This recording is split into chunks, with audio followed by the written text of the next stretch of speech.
할머니, 사업 아니에요. 코인이에요. 사업 아니에요. 코인이에요. 74살 노인의 손이 허공에서 멈췄습니다.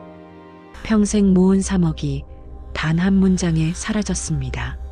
30년 동안 새벽을 팔고 허리를 팔고 손등이 갈라지도록 모아온 돈이었습니다. 그 돈을 가져간 건 다름 아닌 자신의 아들이었습니다. 며느리는 그 자리에서 무릎을 꿇었고 손자는 현관에 서서 소리 없이 울었습니다. 아들에게 여보세요? 전화를 걸었습니다. 여보세요? 한 왜 번, 말이 없어? 두 번, 제발 5번. 전원이 꺼져 있어 연결되지 않습니다. 그 기계 목소리가 거실 안에 울려 퍼지는 동안 말자는 아무것도 느끼지 못했습니다. 느낌이 없는 것이 아니었습니다. 너무 많은 것이 한꺼번에 와서 아무것도 닿지 않는 것 같았습니다. 도대체 이 노인에게 무슨 일이 벌어진 것인지, 그리고 이 이야기가 어떻게 끝나는지 지금부터 함께 보시겠습니다. 사연 시작하기 전에 구독과 좋아요 한 번만 눌러주세요. 여러분의 작은 응원이 조약돌 사연을 계속 굴러가게 해주는 힘이 됩니다. 지금 어디서 이 사연을 듣고 계신지도 댓글로 남겨주세요. 여러분이 있는 곳이 어디든 오늘의 사연처럼 인연이 될 테니까요. 아침 6시 말자의 하루는 언제나 같은 소리로 시작됩니다. 냉장고 문이 열리는 소리, 가스불이 켜지는 소리, 그리고 냄비 바닥에 물이 닿는 소리. 74살이 된 지금도 말자는 알람 없이 눈이 떠집니다. 몸이 먼저 알고 있는 것처럼 6시가 되면 눈꺼풀이 저절로 열립니다. 남편이 살아있을 때도 그랬고 남편이 떠난 뒤에도 그랬습니다. 달라진 것은 밥을 2공기 퍼던 것이 한 공기가 되었다는 것뿐이었습니다. 말자는 싱크대 앞에 서서 팔을 썰었습니다. 손놀림이 느리지 않았습니다. 50년 넘게 해온 일이라 손이 먼저 움직였습니다. 팔을 썰고 두부를 깍둑 썰기하고 된장을 풀고 국물이 끓기를 기다리는 동안 냉장고를 열어 반찬을 확인했습니다.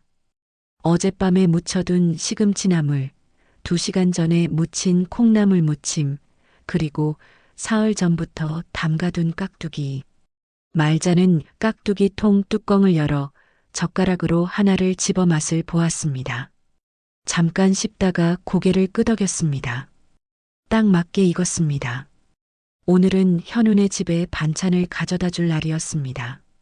말자는 아침을 먹고 나서 반찬통을 꺼냈습니다.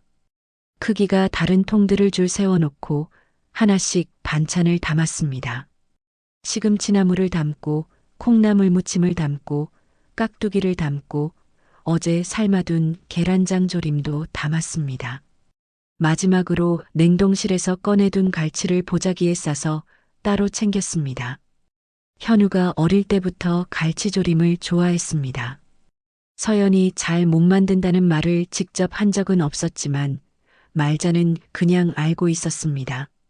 보따리를 싸면서 말자는 혼잣말을 했습니다. 지훈이는 요즘 밥은 잘 먹나? 대답하는 사람은 없었습니다.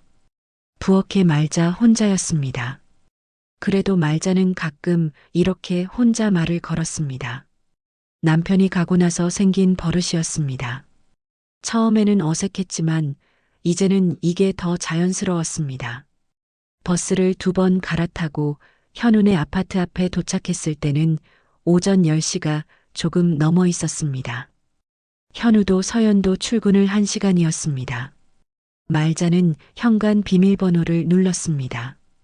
번호는 현우 생일이었습니다. 말자가 기억하기 쉬우라고 현우가 맞춰준 것이었습니다. 집안에는 지훈이가 혼자 있었습니다. 방에서 나온 지훈이는 안경을 쓰고 있었고 머리가 한쪽으로 눌려 있었습니다. 아직 자다 일어난 얼굴이었습니다. 할머니 왔어? 왔다. 밥은 먹었어? 아직이요. 아직이라니. 10시가 넘었는데. 말자는 혀를 차면서 부엌으로 갔습니다. 냉장고를 열었더니 안이 썰렁했습니다.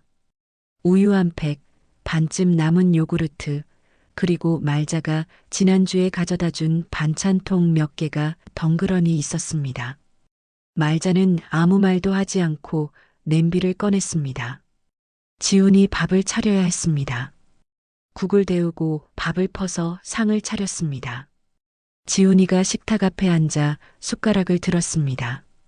할머니는요? 나는 먹고 왔어. 너나 먹어. 말자는 지훈이 맞은편에 앉아 팔짱을 끼고 손자가 밥 먹는 것을 바라보았습니다. 지훈이가 깍두기를 집으며 물었습니다. 할머니 직접 만든 거야? 그럼 사왔겠냐? 지훈이가 입 안가득 밥을 넣으며 중얼거렸습니다. 맛있다. 말자의 입꼬리가 살짝 올라갔습니다. 아무것도 아닌 두 글자인데 그게 그렇게 좋았습니다. 반찬을 냉장고에 정리하고 싱크대를 닫고 거실을 한번 훑어보고 나서 말자는 짐을 챙겼습니다. 빈 보따리가 가벼웠습니다. 현관을 나서면서 말자는 한번 돌아보았습니다. 깨끗하게 정리된 부엌, 냉장고 안에 가득 찬 반찬통들. 그것으로 충분했습니다. 자식 집에 와서 뭔가를 채워주고 나면 말자는 언제나 이 기분이 들었습니다. 말로 표현하기 어려운 그냥 제자리에 있는 것 같은 기분. 집으로 돌아오는 버스 안에서 말자는 창밖을 바라보았습니다. 가을 햇살이 길 위에 내려앉아 있었습니다. 은행나무 잎이 노랗게 물들어 있었고 바람이 불 때마다 잎들이 흔들렸습니다.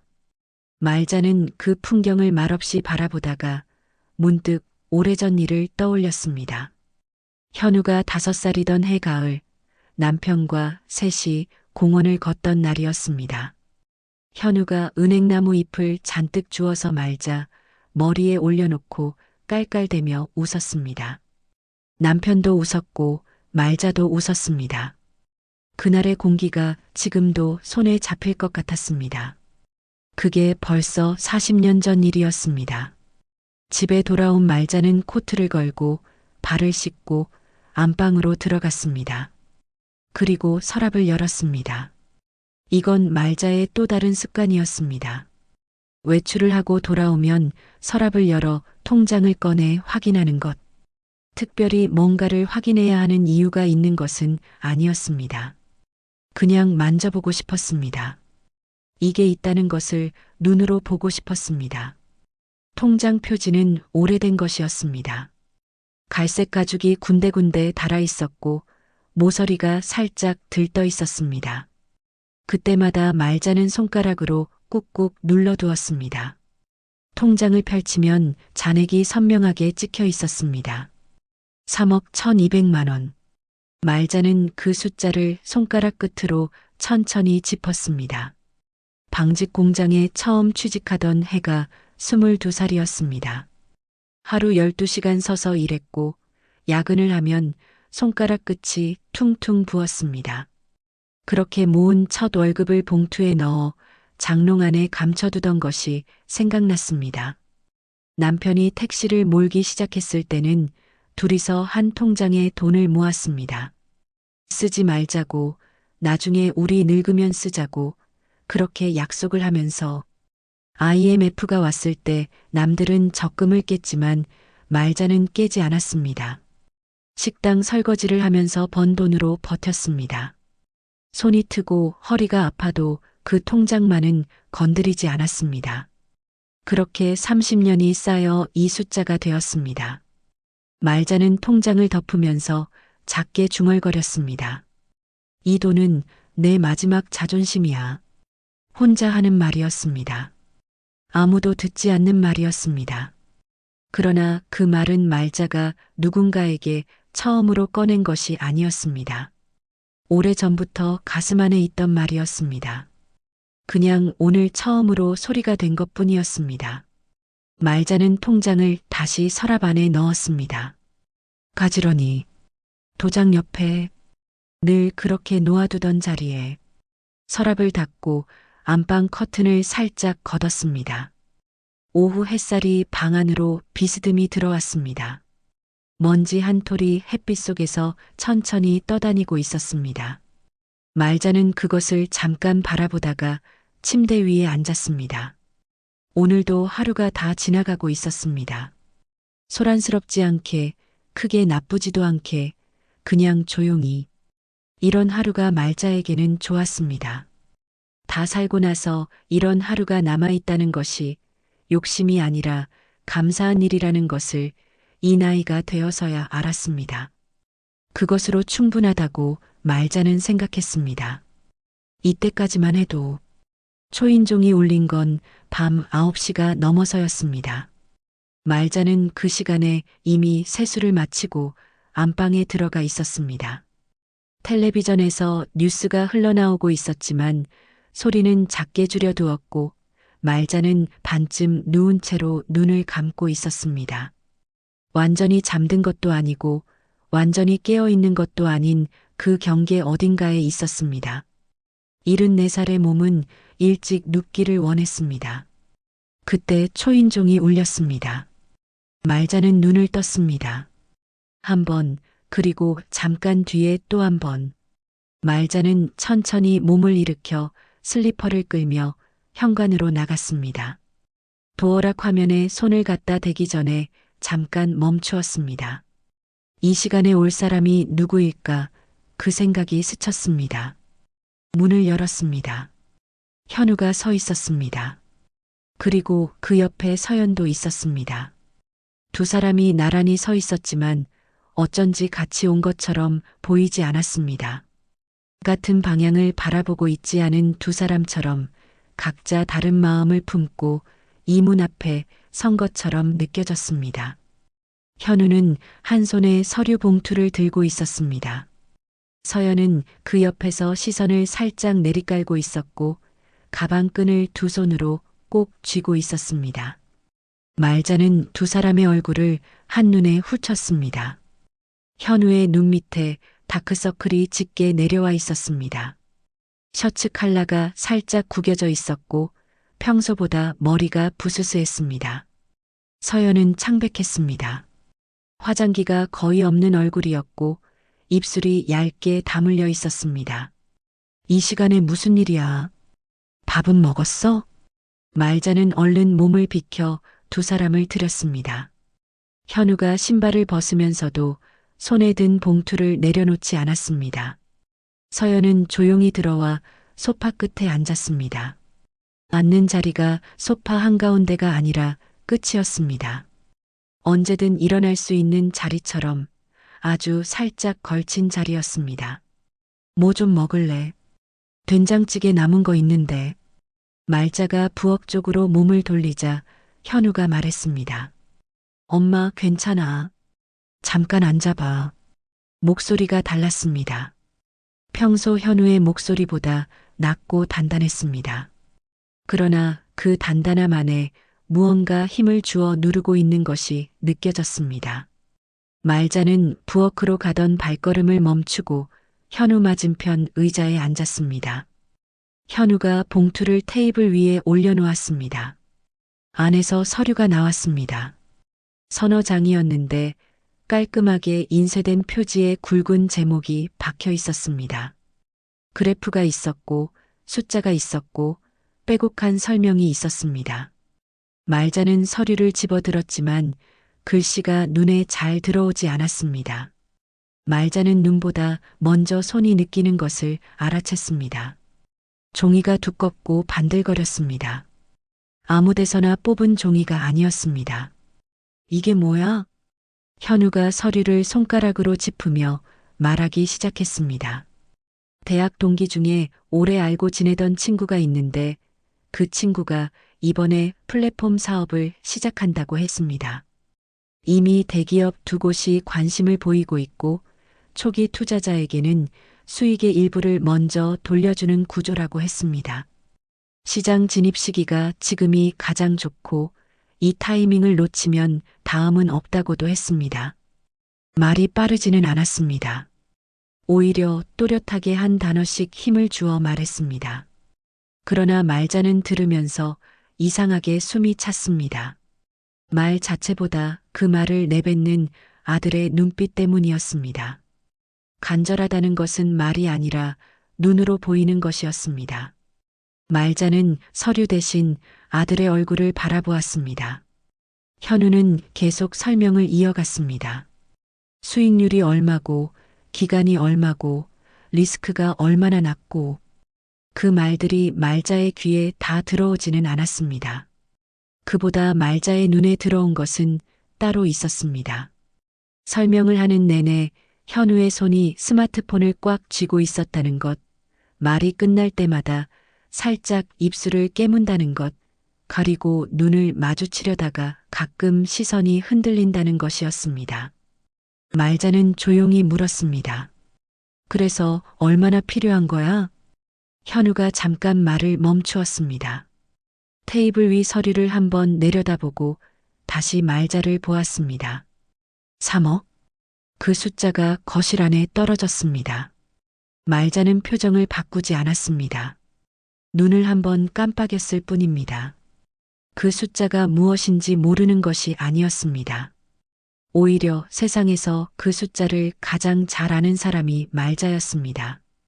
방직 공장 야근 수당이 얼마씩 쌓인 건지, 남편이 새벽 3시에 핸들을 잡고 번 돈이 한 달에 얼마였는지, IMF 때 식당 설거지를 하며 받은 일당이 며칠치가 모여야 10만 원이 됐는지, 그 모든 것이 더해지고 더해져서 만들어진 숫자가 3억이었습니다. 엄마 적금 말하는 거지. 현우가 고개를 끄덕였습니다. 그리고 말을 이었습니다. 엄마, 나 이 얘기 꺼내기 정말 싫었어. 오래 고민했는데 다른 방법이 없어서. 이번 거 잘 되면 원금의 수익까지 다 갚을게. 엄마 노후는 내가 책임질게. 진짜로. 말자는 아들의 말을 들으면서 시선을 서연에게로 옮겼습니다. 서연은 여전히 소파 끝에 앉아 있었습니다. 손은 무릎 위에 가지런히 올려져 있었고 시선은 바닥을 향해 있었습니다. 고개가 약간 숙여져 있었습니다. 말자가 바라보는 것을 느꼈는지 서연이 천천히 고개를 들었습니다. 눈이 마주쳤습니다. 그 눈빛 안에 무언가가 있었습니다. 반대도 아니었고 동의도 아니었습니다.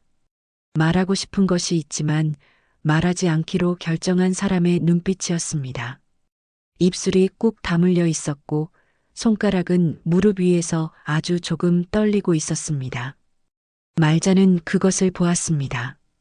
분명히 보았습니다. 그러나 묻지 않았습니다.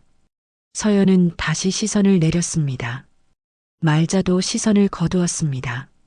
차는 마시고 갈 거지. 현우가 당황한 얼굴을 했습니다. 엄마, 지금 그게 중요한 게 아니잖아. 알아. 그래도 이 밤에 여기까지 왔으면 차 한 잔은 마시고 가야지. 말자는 자리에서 일어나 부엌으로 갔습니다. 주전자에 물을 올리고 찻잔 2개를 꺼냈습니다. 손이 평소보다 느렸습니다. 의도적으로 느린 게 아니었습니다.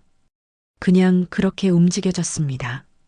물이 끓기를 기다리는 동안 말자는 가스불을 내려다보았습니다. 파란 불꽃이 냄비 바닥을 핥고 있었습니다. 아들이 손을 내밀었습니다. 어미에게, 다른 누구도 아닌 어미에게. 그 손이 얼마나 많이 망설였을지를 말자는 알았습니다. 현우는 자존심이 강한 아이였습니다. 어릴 때부터 그랬습니다. 친구한테 지면 집에 와서 혼자 방에 들어가 문을 닫던 아이였습니다.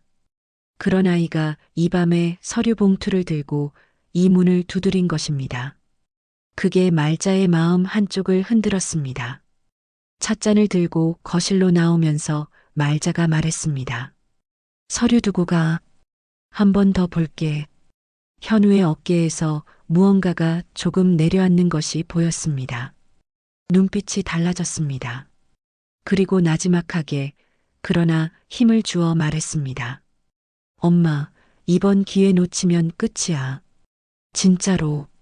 말자는 찻잔을 테이블 위에 내려놓으면서 현우를 바라보았습니다. 알아. 두 글자였습니다. 그러나 말자가 그 두 글자를 내뱉는 동안 가슴 안에는 훨씬 많은 것들이 있었습니다. 서류에 찍힌 숫자들이 있었고, 서연에 다물린 입술이 있었고, 현우의 흔들리는 눈빛이 있었고, 그리고 서랍 안에 잠들어 있는 통장이 있었습니다. 말자는 그 모든 것을 알면서 찻잔을 밀었습니다. 현우와 서연이 돌아간 건 10시가 조금 넘어서였습니다. 현관문이 닫히는 소리를 들으며 말자는 그 자리에 잠깐 서 있었습니다. 거실 테이블 위에는 서류 몇 장이 남아 있었습니다. 말자는 천천히 다가가 그것을 집어들었습니다. 빼곡한 글씨들을 눈으로 훑었지만 읽혀지는 것은 글씨가 아니었습니다. 아들의 눈빛이었습니다. 말자는 서류를 가지런히 모아 테이블 한쪽에 내려놓았습니다. 불을 끄고 방으로 들어갔습니다. 이불을 덮고 눈을 감았습니다. 잠이 오지 않았습니다. 천장이 어둠 속에서 멀게 느껴졌습니다. 말자는 눈을 감은 채로 오래 누워 있었습니다. 창밖에서 바람 소리가 들렸습니다. 이웃집 어딘가에서 텔레비전 소리가 아주 작게 새어나왔습니다. 자식이 손을 내밀었는데 그 손을 뿌리치는 어미가 세상에 있기는 한 것인지 말자는 어둠 속에서 그 질문을 오래 붙들고 있었습니다. 답이 나오지 않았습니다. 아니, 어쩌면 이미 답이 나와 있었는지도 몰랐습니다. 다만 그것을 소리내어 인정하기가 아직은 무서웠습니다. 시계 소리만 조용히 흘렀습니다. 새벽 1시가 넘도록. 그날 아침 말자는 새벽 5시에 눈을 떴습니다. 잠이 제대로 들지 않은 밤이었습니다. 누운 채로 천장을 바라보다가 옆으로 돌아눕다가 다시 천장을 보다가를 반복했습니다. 자려고 애를 쓸수록 머릿속은 오히려 또렷해졌습니다. 현우의 목소리가 귓가에 자꾸 맴돌았습니다. 엄마, 이번 기회 놓치면 끝이야. 그 말이 어둠 속에서 반복되었습니다. 말자는 결국 이불을 걷고 일어났습니다. 세수를 하고 꽃무늬 블라우스를 꺼내 입었습니다. 서랍을 열었습니다. 그 안에 통장이 있었습니다. 갈색 가죽 표지가 오래된 손때로 반들거렸습니다.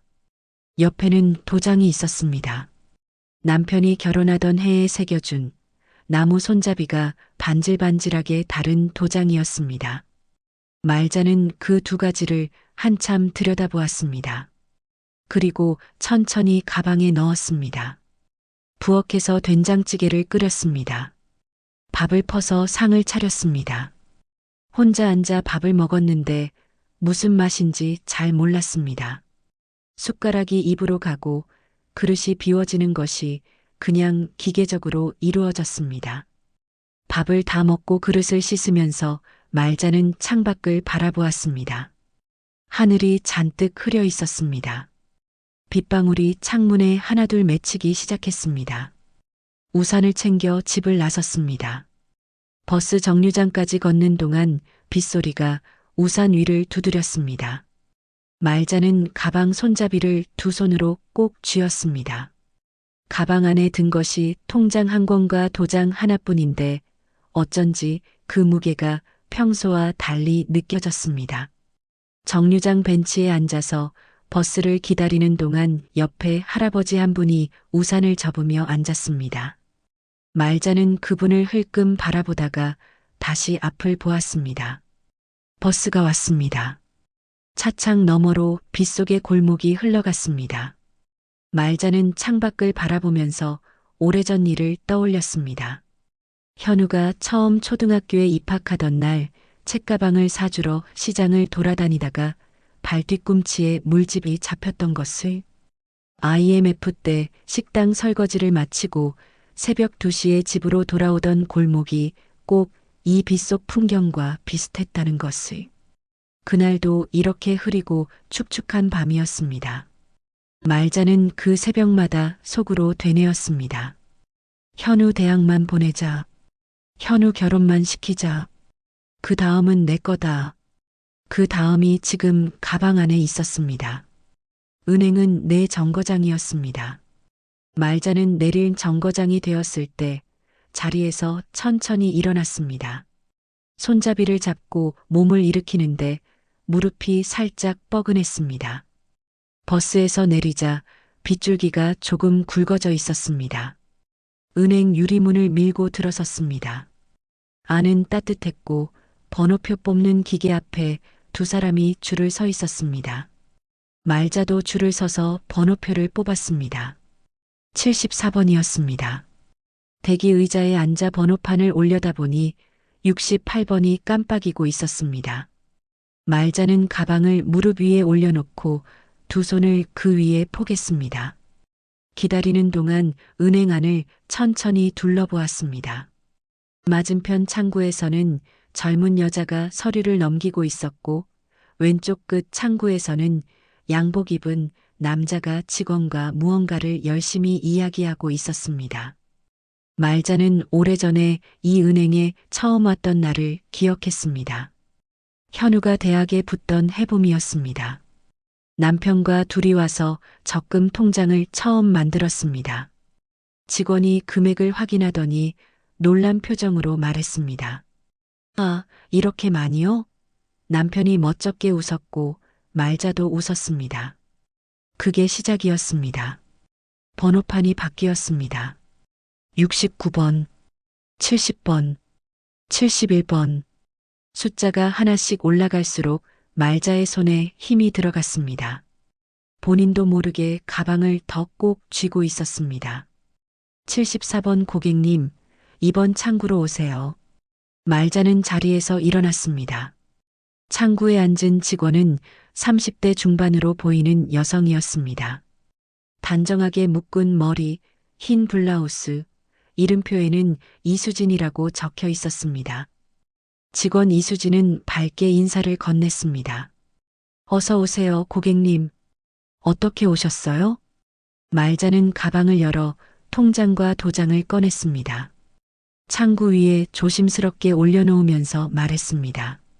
전부 다 빼고 싶어요.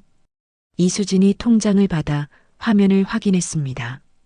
잠깐의 침묵이 흘렀습니다. 그 침묵이 말자에게는 유독 길게 느껴졌습니다. 이수진이 다시 말자를 바라보았습니다. 아까와 달리 목소리가 조금 낮아져 있었습니다.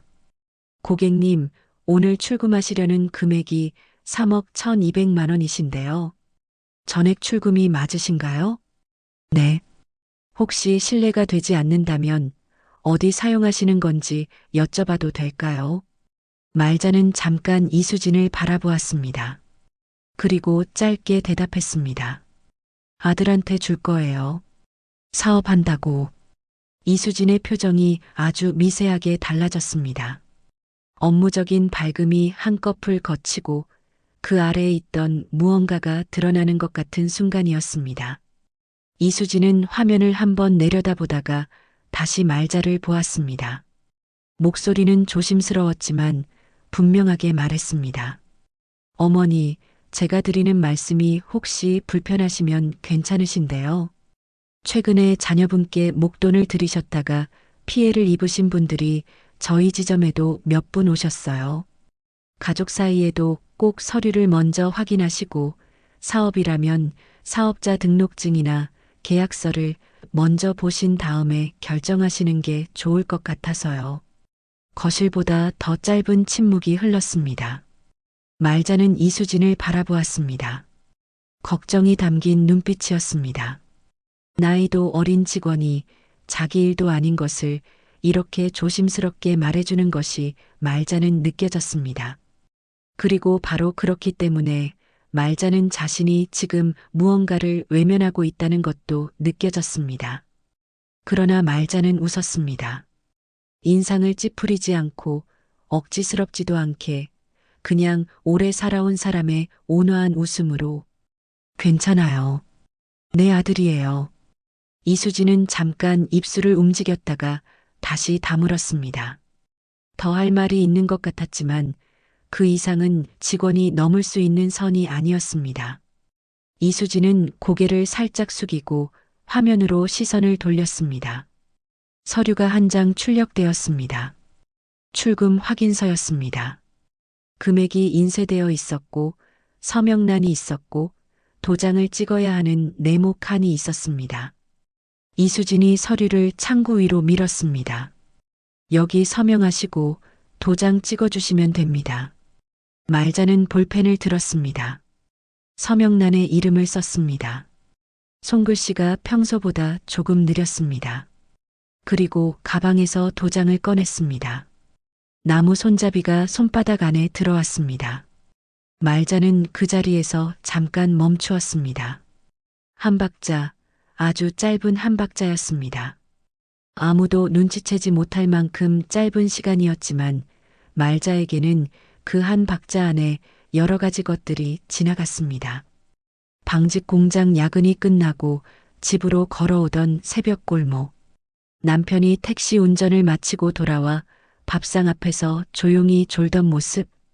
IMF 때 손이 트도록 설거지를 하고 받은 일당을 봉투에 넣어 서랍 안에 쌌던 날들. 그 봉투들이 모이고 모여 통장이 되고 그 통장이 30년이 되었습니다. 그 30년이 지금 이 네모칸 안에 들어가려 하고 있었습니다.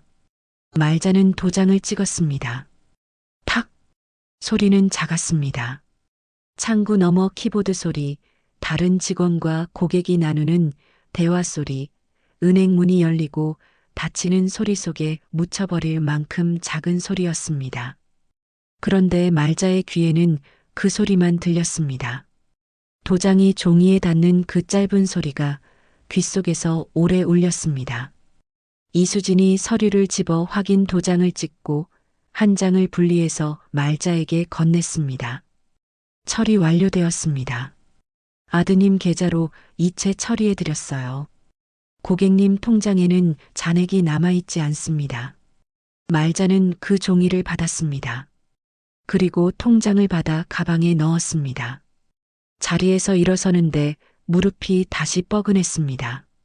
이수진이 고개를 숙이며 인사를 했습니다. 말자도 고개를 살짝 숙였습니다. 창구에서 돌아서는데 은행 안이 올 때와 똑같이 환하고 따뜻했습니다. 번호판은 여전히 깜빡이고 있었고 사람들은 여전히 앉아서 자기 차례를 기다리고 있었습니다. 아무것도 달라진 것이 없었습니다. 말자만 달라져 있었습니다. 유리문을 밀고 나오자 빗속으로 찬 공기가 밀려왔습니다. 우산을 폈습니다.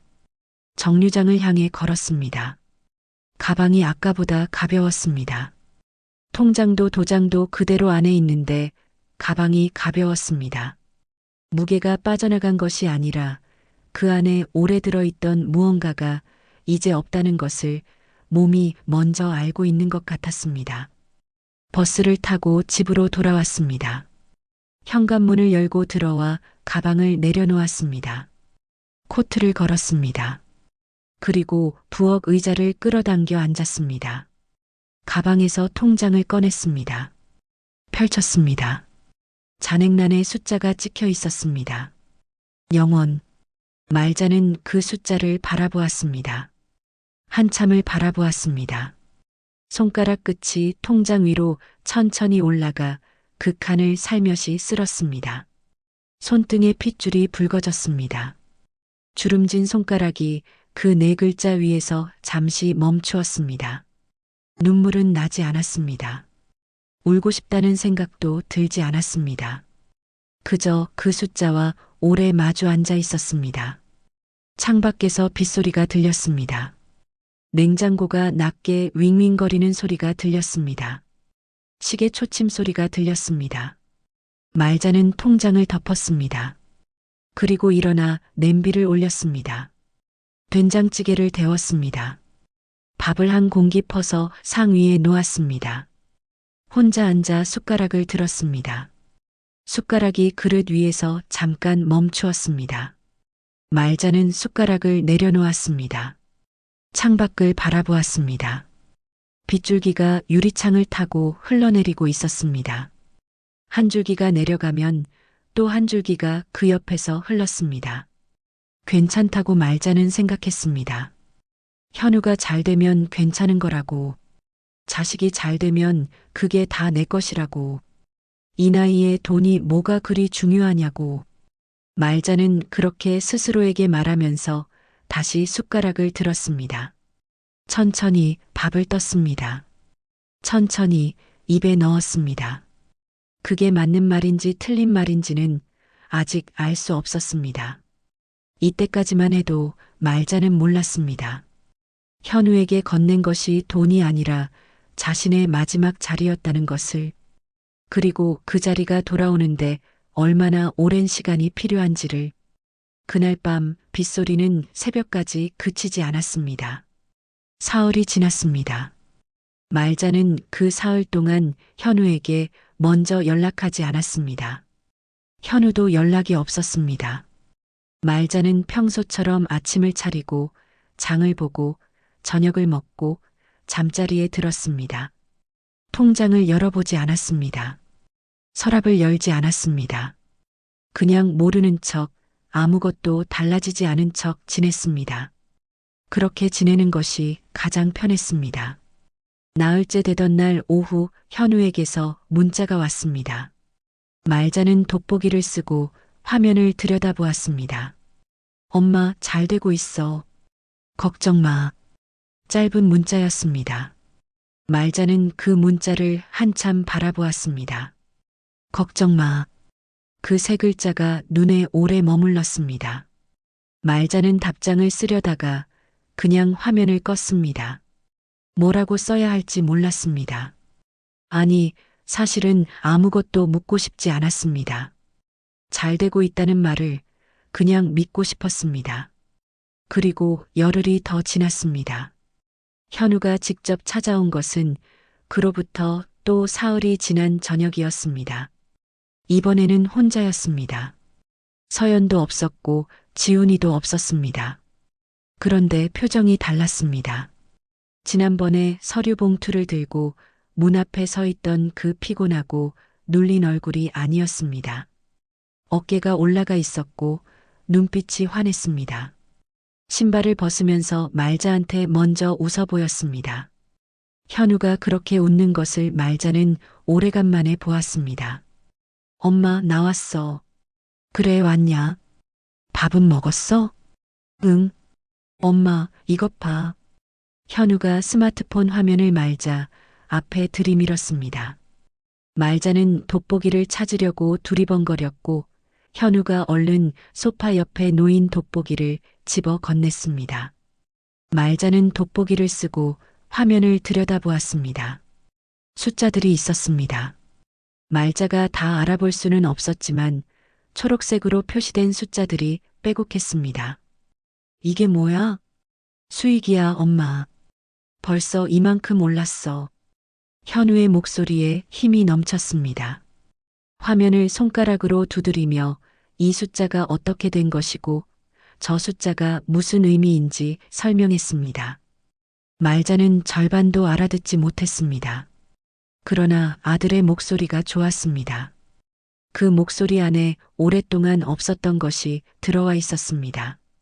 자신감이라고 해야 할지, 생기라고 해야 할지, 어쨌든 좋은 것이었습니다. 그래, 잘 됐네. 엄마, 이거. 현우가 봉투를 하나 내밀었습니다.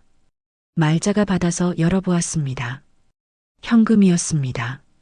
말자는 눈으로 대충 세어보았습니다. 이게 얼마야? 500만 원.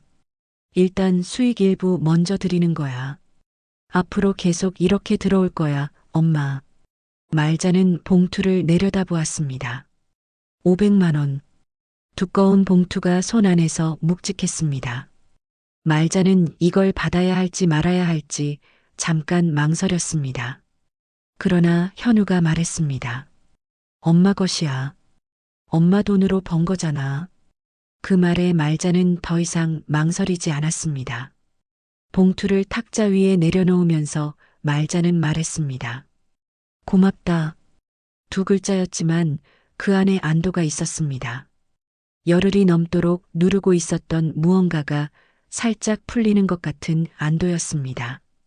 말자는 들키지 않으려고 고개를 살짝 돌렸습니다. 부엌 쪽을 바라보면서 말했습니다. 뭐라도 먹고 가. 오늘 갈치 쪘는데.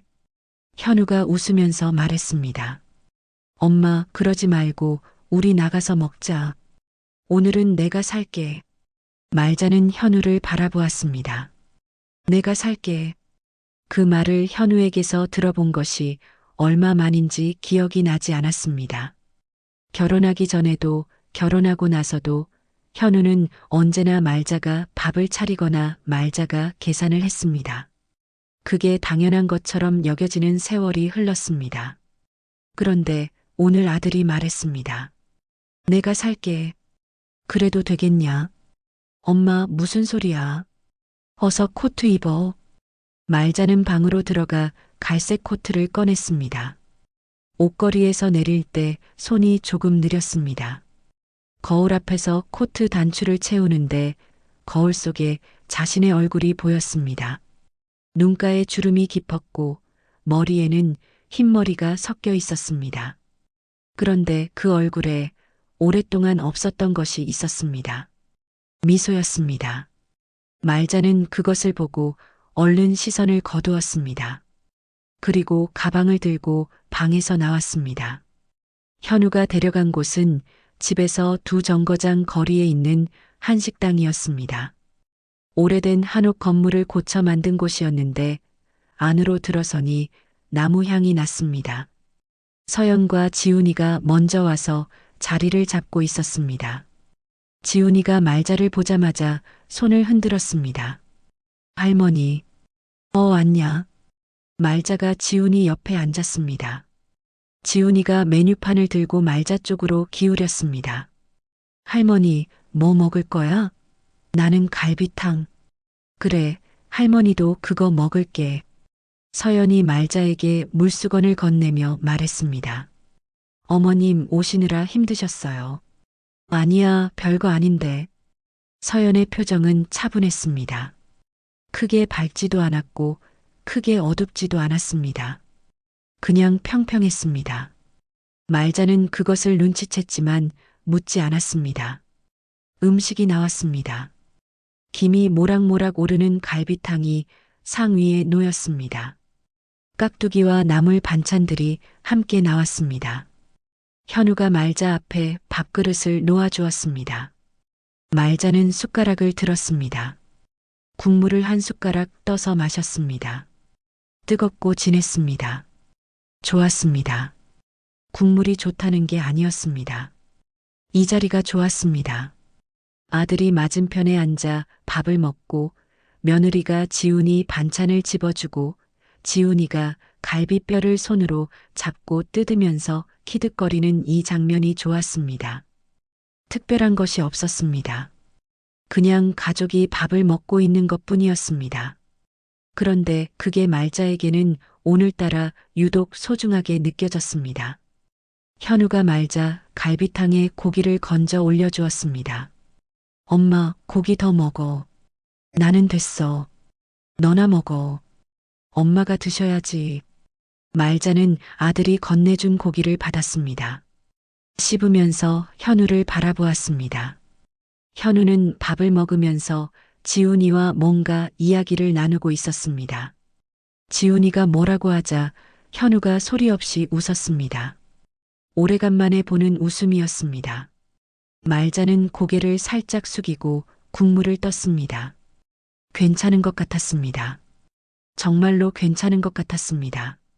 도장을 찍던 그날 아침 잔액 영원히 찍힌 통장을 내려다보던 그 기분이 오늘은 멀게 느껴졌습니다. 현우가 잘 해낼 것 같았습니다. 아니, 잘 해내고 있는 것 같았습니다. 아들을 믿은 것이 틀리지 않은 것 같았습니다. 말자는 그 생각을 입 밖으로 꺼내지 않았습니다. 마음 안에 조용히 담아두었습니다. 아직 다 믿어도 되는지 확신이 서지 않아서가 아니었습니다. 이 순간이 너무 좋아서 말로 건드리면 깨질 것 같아서였습니다. 밥을 다 먹고 나서 현우가 계산을 했습니다. 말자는 지갑을 꺼내려다가 멈추었습니다. 현우가 이미 카운터 앞에 서 있었습니다. 말자는 지갑을 다시 넣었습니다. 한식당을 나오면서 지훈이가 말자 손을 잡았습니다. 할머니, 오늘 음식 맛있었지? 그래, 맛있었다. 우리 다음에 또 오자. 그래, 다음에 또 오자. 지훈이 손이 따뜻했습니다. 작고 따뜻한 손이 말자 손 안에 들어와 있었습니다. 말자는 그 손을 살짝 더 꼭 쥐었습니다. 현우가 말자 옆으로 다가와 나란히 걸었습니다. 엄마, 추워? 내가 택시 불러줄게. 괜찮아. 바람이 좀 있어도 걸을 만해. 그래도, 현우야. 현우가 말자를 바라보았습니다. 말자는 걸으면서 말했습니다. 앞을 보면서 아들 얼굴을 직접 보지 않고 잘하고 있는 거지. 물음이 아니었습니다. 그렇다는 것을 확인받고 싶은 것도 아니었습니다. 그냥 하고 싶었던 말이었습니다. 잘하고 있다고, 엄마가 믿는다고. 현우가 대답했습니다. 응, 엄마. 잘 되고 있어. 말자는 고개를 한번 끄덕였습니다. 그리고 다시 앞을 보았습니다. 밤 거리에 가로등이 늘어서 있었습니다. 지훈이가 말자 손을 잡고 앞서 뛰었습니다. 서연이 조용히 그 뒤를 따라갔습니다. 말자는 걸었습니다. 가슴 안이 오래간만에 조용했습니다. 무겁지 않았습니다. 빈 것도 아니었습니다. 그냥 조용했습니다. 이런 밤이 앞으로도 계속될 것 같았습니다. 아들이 잘 되고 손자가 크고 이렇게 가끔 다 같이 밥을 먹고 말자는 그것만 바랐습니다. 처음부터 그것만 바랐습니다. 이때까지만 해도 그 바람이 이루어지는 줄 알았습니다. 처음에는 하루였습니다. 한식당에서 함께 밥을 먹고 나서 사흘 뒤 말자가 현우에게 문자를 보냈습니다. 갈치 남은 것이 있는데 가져다 줄까? 그 짧은 문자였습니다. 현우에게서 답장이 온 것은 그날 저녁이 다 지나서였습니다. 바빠서 늦었어. 갈치는 괜찮아. 그게 전부였습니다. 말자는 그러려니 했습니다. 바쁜 사람이었습니다. 잘 되고 있다고 했으니까 바쁜 것이 당연했습니다. 그런데 그 하루가 이틀이 되었습니다. 이틀이 사흘이 되었습니다. 사흘이 지나도 현우에게서 먼저 연락이 오지 않았습니다. 말자가 다시 문자를 보내면 답장은 왔습니다. 그러나 짧았습니다. 응, 알았어.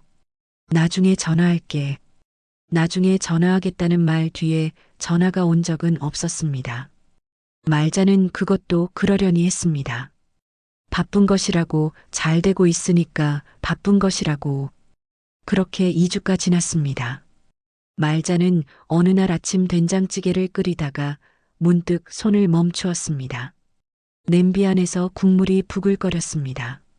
말자는 그것을 내려다보면서 마지막으로 현우 목소리를 들은 것이 언제인지 헤아려 보았습니다. 한식당에서 나오던 밤, 잘 되고 있어. 라고 했던 그날이었습니다. 그 뒤로는 문자만 오고 목소리는 듣지 못했습니다. 말자는 냄비불을 줄이고 전화를 들었습니다. 신호가 갔습니다. 한 번, 두 번, 세 번. 그리고 현우의 목소리가 들렸습니다. 엄마, 나 지금 좀 바빠서. 전화를 받자마자 나온 첫 마디였습니다. 여보세요도 아니었습니다. 목소리가 낮았습니다. 서두르는 것 같기도 했고 무언가를 누르고 있는 것 같기도 했습니다. 그래, 바쁘냐? 밥은 먹었어? 응, 먹었어. 요즘 어때? 잘 되고 있어? 짧은 침묵이 있었습니다. 전화기 너머에서 현우가 숨을 한번 내쉬는 소리가 들렸습니다. 요즘 시장이 좀 흔들려. 그런데 괜찮아, 엄마. 이런 거 원래 있어. 걱정 마. 시장이 흔들린다는 말이 어떤 의미인지 말자는 정확히 알지 못했습니다. 그러나 그 말을 꺼내는 목소리의 온도는 알았습니다. 한식당에서 내가 살게 라고 말하던 목소리와 달랐습니다. 그때 목소리는 위로 올라가 있었는데 지금 목소리는 납작하게 눌려 있었습니다. 그래, 알았어. 밥 잘 챙겨 먹어.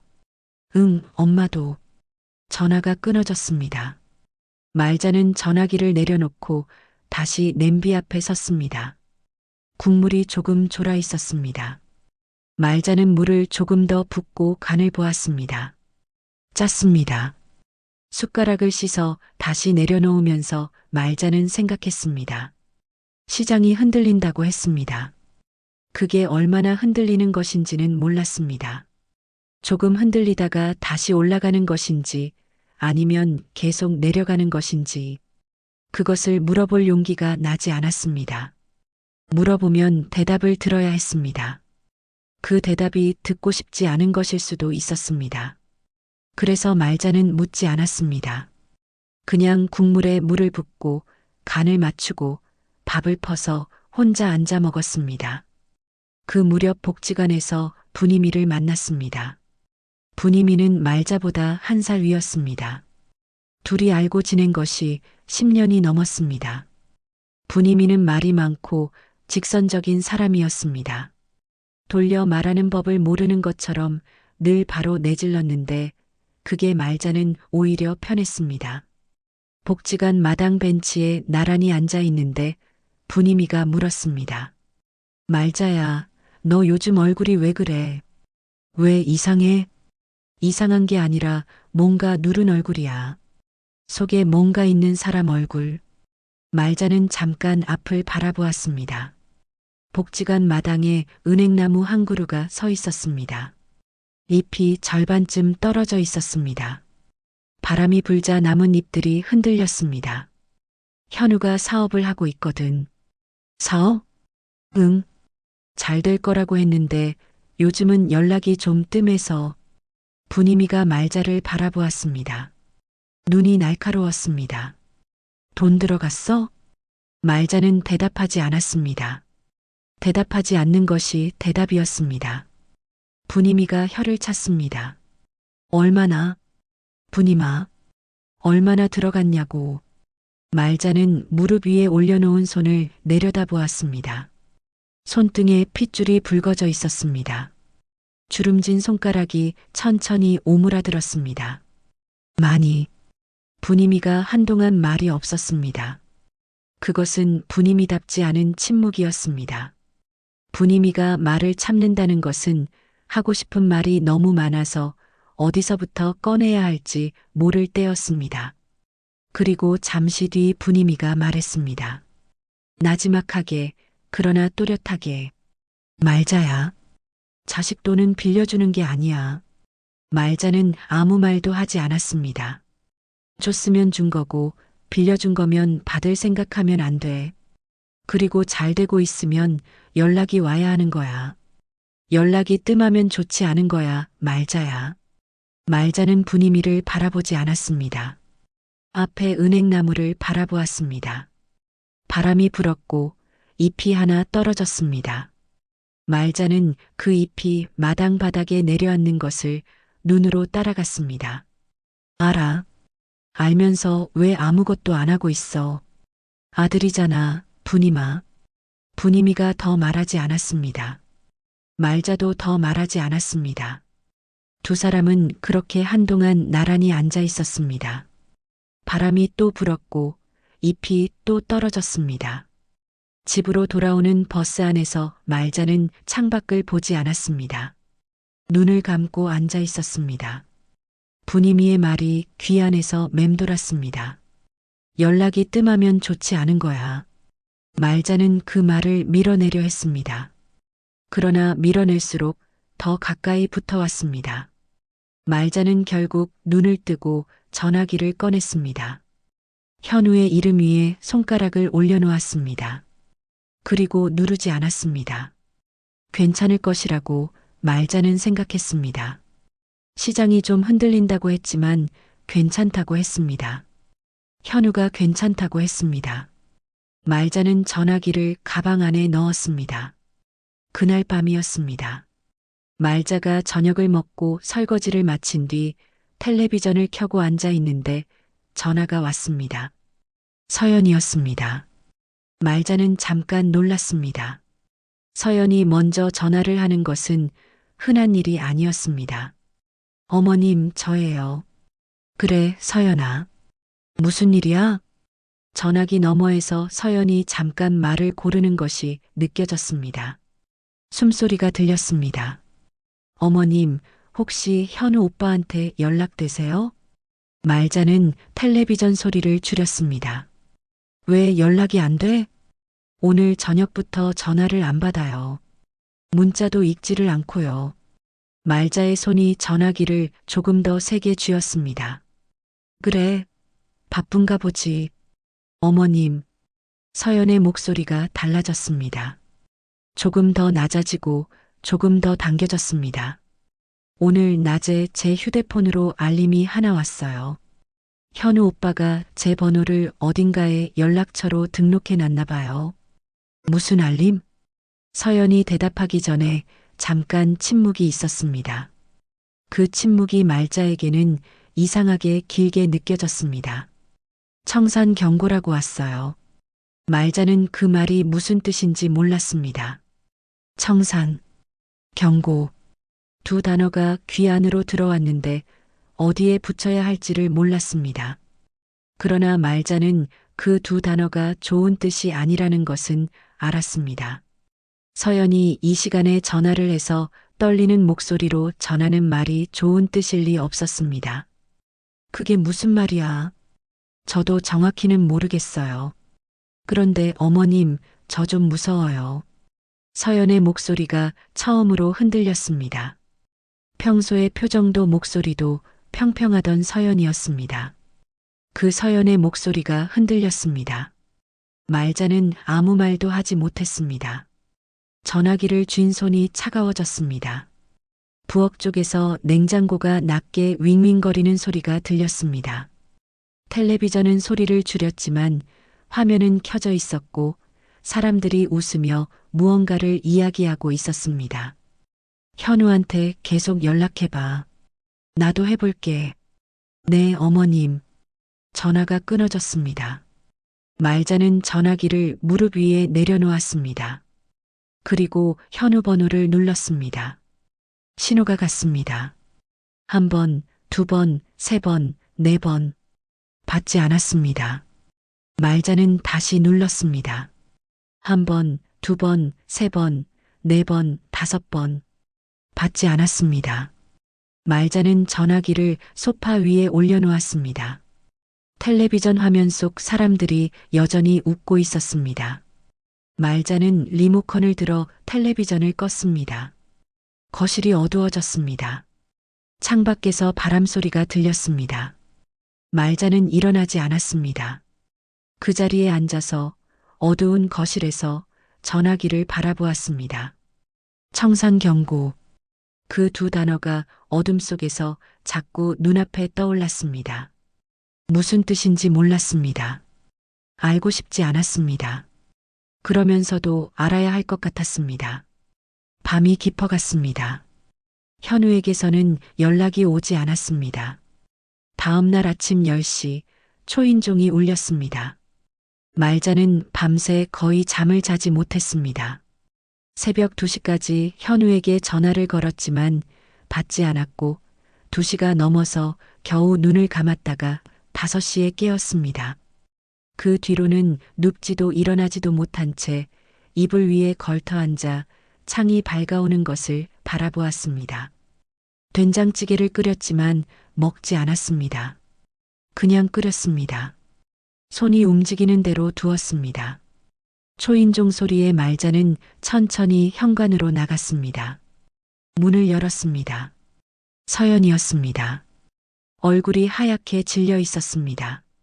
화장을 하지 않은 얼굴이었고 머리가 제대로 정돈되지 않았습니다. 코트 단추가 하나 잘못 채워져 있었습니다. 그 단추 하나가 말자의 눈에 들어왔습니다. 서연은 언제나 단정한 사람이었습니다. 집에 있을 때도 외출할 때도 흐트러진 모습을 본 적이 없었습니다. 그런 서연이 단추를 잘못 채운 채 이문 앞에 서 있었습니다. 뒤에 지훈이가 있었습니다. 책가방을 메고 있었지만 학교에 간 것이 아닌 얼굴이었습니다. 눈이 빨갰습니다. 들어와. 말자가 몸을 비켰습니다. 서연이 들어왔습니다. 소파에 앉지 않고 거실 한가운데 섰습니다. 지훈이는 현관 근처에 서서 가방 끈을 두 손으로 잡고 있었습니다. 말자는 서연을 바라보았습니다. 서연의 눈 아래가 부어 있었습니다. 밤새 운 사람의 눈이었습니다. 서연아, 현우 연락됐어? 서연이 입술을 움직였습니다. 그러나 소리가 바로 나오지 않았습니다. 잠깐 입술이 떨렸습니다. 서연은 눈을 한번 감았다가 떴습니다. 그리고 말했습니다. 어머님, 목소리가 갈라져 있었습니다. 현우 오빠 전화가 꺼져 있어요. 말자의 가슴이 한번 쿵 내려앉았습니다. 전화가 꺼져 있다는 것은 받지 않는 것과 달랐습니다. 받지 않는 것은 바쁜 것일 수 있었습니다. 그러나 꺼져 있는 것은 달랐습니다. 언제부터? 어젯밤부터요. 새벽에도 계속 꺼져 있어요. 집에도 안 들어왔어요. 말자는 아무 말도 하지 않았습니다. 서연이 계속 말했습니다. 어머님, 저 어젯밤에 그 알림 찾아봤어요. 청산 경고가 뭔지. 서연의 목소리가 흔들렸습니다. 그러나 눈물이 나오지 않았습니다. 울기에는 너무 지쳐있는 사람의 목소리였습니다. 코인이에요. 거실이 조용해졌습니다. 말자는 서연을 바라보았습니다. 코인. 그 말이 귀 안으로 들어왔습니다. 코인이 무엇인지 말자는 알았습니다. 텔레비전에서 본 적이 있었습니다. 많이 벌었다는 사람도 있고 다 잃었다는 사람도 있다고 했습니다. 그러나 그게 지금 이 자리에서 나올 말이라고는 생각하지 못했습니다. 무슨 소리야? 서연이 숨을 들이켰습니다. 그리고 말했습니다. 터뜨리듯이 그러나 소리를 지르지 않고 온몸으로 누르면서 사업 아니에요, 어머님. 코인이에요. 그 말이 말자의 가슴 한가운데에 박혔습니다. 서연의 눈에서 눈물이 흘렀습니다. 흘리지 않으려 했는데 흘러내리는 눈물이었습니다. 서연은 손으로 닦으려다가 그냥 두었습니다. 목소리가 이어졌습니다. 처음부터 코인이었어요. 사업 제안서처럼 만들어서 들고 온 그 서류. 제가 어젯밤에 다시 찾아봤어요. 거기 적힌 회사 이름도 대기업 투자 얘기도 다 없는 거예요. 어머님, 다 없는 거예요. 말자의 입술이 움직였습니다. 그러나 소리가 나오지 않았습니다. 현우 오빠가 코인 투자 카톡방에 들어가 있었어요. 제 휴대폰에 알림이 온 거 찾아보다가 알았어요. 지금 안 타면 평생 후회한다. 이런 말하는 방이에요. 거기서 어머님 돈을 넣은 거예요. 서연이 잠깐 멈추었습니다. 입술을 꽉 깨물었습니다. 그리고 다시 말했습니다. 이번에는 목소리가 더 낮았습니다. 3억 전부요. 3억? 전부. 그 두 단어가 나란히 놓였습니다. 말자는 그 두 단어를 들으면서 아무것도 느끼지 못했습니다. 느낌이 없는 것이 아니었습니다. 너무 많은 것이 한꺼번에 와서 아무것도 닿지 않는 것 같았습니다. 가슴이 막혀 있는 것 같았습니다. 숨이 쉬어지지 않는 것 같았습니다. 그런데 숨은 쉬어지고 있었습니다. 몸이 그냥 움직이고 있었습니다. 말자는 소파 쪽으로 천천히 걸어갔습니다. 그리고 앉았습니다. 서연이 말자를 바라보았습니다. 말자는 앞을 보고 있었습니다. 창밖이 보였습니다. 하늘이 흐렸습니다. 어젯밤부터 흐렸던 하늘이 아직 그대로였습니다. 서연이 무릎을 꿇었습니다. 말자 앞에 바닥에 무릎을 꿇었습니다. 그리고 두 손으로 얼굴을 감쌌습니다. 어깨가 흔들렸습니다. 소리는 크지 않았습니다. 그러나 온몸이 울고 있었습니다. 어머님, 죄송해요. 제가 막았어야 했는데, 제가 알면서도 막지 못했어요. 처음에 이상하다고 생각했는데, 현우 오빠가 자꾸 괜찮다고 해서 제가 더 강하게 말했어야 했는데 어머님 돈인데 어머님이 평생 모으신 돈인데 서연의 어깨가 계속 흔들렸습니다. 말자는 서연을 내려다보았습니다. 며느리가 자기 앞에 무릎을 꿇고 울고 있었습니다. 그 모습이 눈에 들어왔습니다. 그러나 어떻게 해야 할지 몰랐습니다. 손을 얹어야 할 것 같았습니다. 괜찮다고 해야 할 것 같았습니다. 그런데 손이 움직이지 않았습니다. 말이 나오지 않았습니다. 현관 쪽에서 작은 소리가 들렸습니다. 지훈이었습니다. 책가방을 맨 채 서 있던 지훈이가 엄마가 우는 것을 보다가 울기 시작했습니다. 소리를 내지 않으려고 입술을 깨물었지만 눈에서 눈물이 흘렀습니다. 안경 너머로 눈물이 볼을 타고 내려왔습니다. 말자는 지훈이를 보았습니다. 그 순간 말자의 눈이 뜨거워졌습니다. 눈물이 나오지는 않았습니다. 뜨거워지기만 했습니다. 손자가 울고 있었습니다. 12살짜리 아이가 책가방을 맨 채 현관에 서서 울고 있었습니다. 이 아이는 아무것도 한 것이 없었습니다. 아무것도 몰랐습니다. 그냥 이 집에서 태어난 것 뿐이었습니다. 말자는 지훈이에게 말했습니다. 지훈아, 이리 와. 지훈이가 걸어왔습니다. 말자 옆에 앉았습니다. 말자는 지훈이 어깨를 한 손으로 감쌌습니다. 지훈이가 말자 옆구리에 얼굴을 묻었습니다. 작은 어깨가 들썩였습니다. 말자는 지훈이를 안은 채 가만히 있었습니다. 서연이 바닥에서 천천히 일어났습니다. 눈물을 손등으로 닦았습니다. 소파 옆에 서서 말자를 바라보았습니다. 말자에게 무슨 말이라도 들어야 할 것 같은 얼굴이었습니다. 화를 내도 괜찮다는 듯한 어떤 말이든 받겠다는 얼굴이었습니다. 말자는 아무 말도 하지 않았습니다. 전화기를 들었습니다. 현우 번호를 눌렀습니다. 전원이 꺼져 있어 연결되지 않습니다. 기계 목소리가 들렸습니다. 말자는 전화기를 내렸습니다. 다시 눌렀습니다. 전원이 꺼져 있어 연결되지 않습니다. 말자는 전화기를 무릎 위에 내려놓았습니다. 지훈이가 말자 옆구리에 얼굴을 묻은 채 작게 물었습니다. 할머니, 아빠 어디 간 거야? 말자는 대답하지 않았습니다. 대답할 수 없었습니다. 어디 갔는지 몰랐습니다. 왜 갔는지는 알 것 같았습니다. 그러나 그것을 12살짜리 아이에게 말하는 방법을 몰랐습니다. 거실에 침묵이 내려앉았습니다. 서연은 서 있었고 지훈이는 말자 옆에 붙어 있었고 말자는 창밖을 바라보고 있었습니다. 하늘은 여전히 흐렸습니다. 구름이 낮게 깔려 있었습니다. 바람이 창문을 가늘게 두드렸습니다. 30년이었습니다. 말자는 그 생각을 했습니다. 30년이었습니다.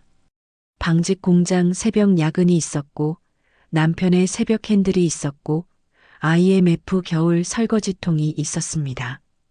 트고 갈라진 손이 있었고 허리가 펴지지 않는 아침이 있었고 그래도 통장만은 건드리지 말자던 밤이 있었습니다. 그 모든 것이 쌓여서 3억이 되었습니다. 그것이 없어졌습니다. 코인이라는 것 안으로 들어가서 사라졌습니다. 아들의 손을 거쳐서 말자가 도장을 찍어서 말자의 눈에서 눈물이 흘렀습니다. 소리가 없었습니다. 흐느낌도 없었습니다. 그냥 눈에서 물이 흘렀습니다. 볼을 타고 흘러서 턱 아래로 내려갔습니다. 말자는 닦지 않았습니다. 닦을 생각이 나지 않았습니다. 지훈이 머리를 손으로 천천히 쓸면서 말자는 그냥 울었습니다. 소리 없이 아무 말 없이 흐린 하늘 아래에서 현우에게서 연락이 온 것은 사흘 뒤였습니다. 문자였습니다. 전화가 아니었습니다. 말자가 아침에 눈을 뜨고 전화기를 확인했을 때 화면에 떠 있었습니다. 말자는 돋보기를 쓰고 화면을 들여다보았습니다. 엄마, 미안해. 나 좀 이따가 연락할게. 그게 전부였습니다. 미안하다는 말도 연락하겠다는 말도 이유도 없었습니다. 말자는 그 문자를 3번 읽었습니다. 그리고 전화기를 내려놓았습니다. 답장을 쓰지 않았습니다. 무슨 말을 써야 할지 몰랐습니다. 아니, 사실은 아무 말도 하고 싶지 않았습니다. 현우는 그 뒤로 다시 연락이 없었습니다. 서연에게서 전화가 온 것은 그로부터 닷새가 더 지난 오후였습니다. 말자는 장을 보고 돌아오는 길이었습니다. 버스에서 내려 골목을 걷는데 전화기가 울렸습니다. 장바구니를 내려놓고 전화를 받았습니다. 어머님, 저예요. 그래, 서연아. 어머님, 한번 뵐 수 있을까요? 드릴 말씀이 있어서요. 목소리가 조용했습니다. 차분했습니다. 그러나 그 차분함이 어딘가 단단하게 굳어 있는 것 같았습니다. 말자는 장바구니를 다시 들면서 말했습니다. 그래 와. 서연이 온 것은 그날 저녁이었습니다. 지훈이는 데려오지 않았습니다. 혼자였습니다. 들어오면서 인사를 했고 말자가 권하는 의자에 앉았습니다. 앉는 자리가 지난번과 달랐습니다. 소파 끝이 아니었습니다. 테이블 맞은편 의자였습니다. 말자와 마주보는 자리였습니다. 말자는 물을 한 잔 가져다 주었습니다.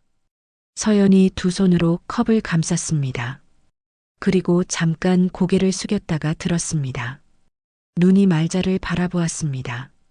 어머님, 저 이혼하려고요. 말자는 물잔을 내려놓으려다가 멈추었습니다. 손이 허공에 잠깐 떠 있었습니다. 그리고 천천히 테이블 위에 내려놓았습니다. 현우가 동의했어? 연락이 안 되니까 동의를 받을 수가 없어요. 서연의 목소리는 흔들리지 않았습니다. 울지 않았습니다. 지난번에 말자 앞에서 무릎을 꿇고 울던 서연과 달랐습니다. 다 울고 나서 남은 사람의 얼굴이었습니다. 더 흘릴 눈물이 없는 사람처럼 그냥 평평했습니다. 지훈이는 제가 데리고 있을 거예요. 어디서? 친정에요. 당분간은. 말자는 서연을 바라보았습니다. 서연은 시선을 피하지 않았습니다. 말자와 눈을 맞추고 있었습니다. 그 눈빛 안에 미안함이 있었습니다. 그러나 흔들림은 없었습니다. 이미 결정한 사람의 눈이었습니다. 말자는 무릎 위에 손을 올려놓았습니다. 손이 차가웠습니다. 아까 장을 보고 오는 길에 바람을 맞아서인지 아니면 다른 이유에서인지 알 수 없었습니다. 손가락을 천천히 오므렸습니다. 그래. 서연이 눈을 깜빡였습니다.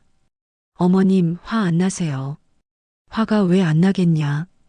말자는 창밖을 바라보았습니다. 어두워지는 하늘이었습니다. 가로등이 하나씩 켜지고 있었습니다. 그래도 서연이 내 잘못은 아니잖아. 서연의 눈에서 눈물이 한 방울 흘렀습니다. 한 방울만이었습니다. 서연은 손등으로 닦고 다시 입술을 다물었습니다. 어머님, 돈을 돌려드릴 방법을 찾아볼게요. 제가 할 수 있는 건 다 해볼게요. 그런 소리 하지 마라. 어머님. 서연아. 말자가 서연을 바라보았습니다. 지훈이 잘 키워라. 그게 내 할 일이야. 서연이 고개를 숙였습니다. 어깨가 한번 작게 떨렸습니다.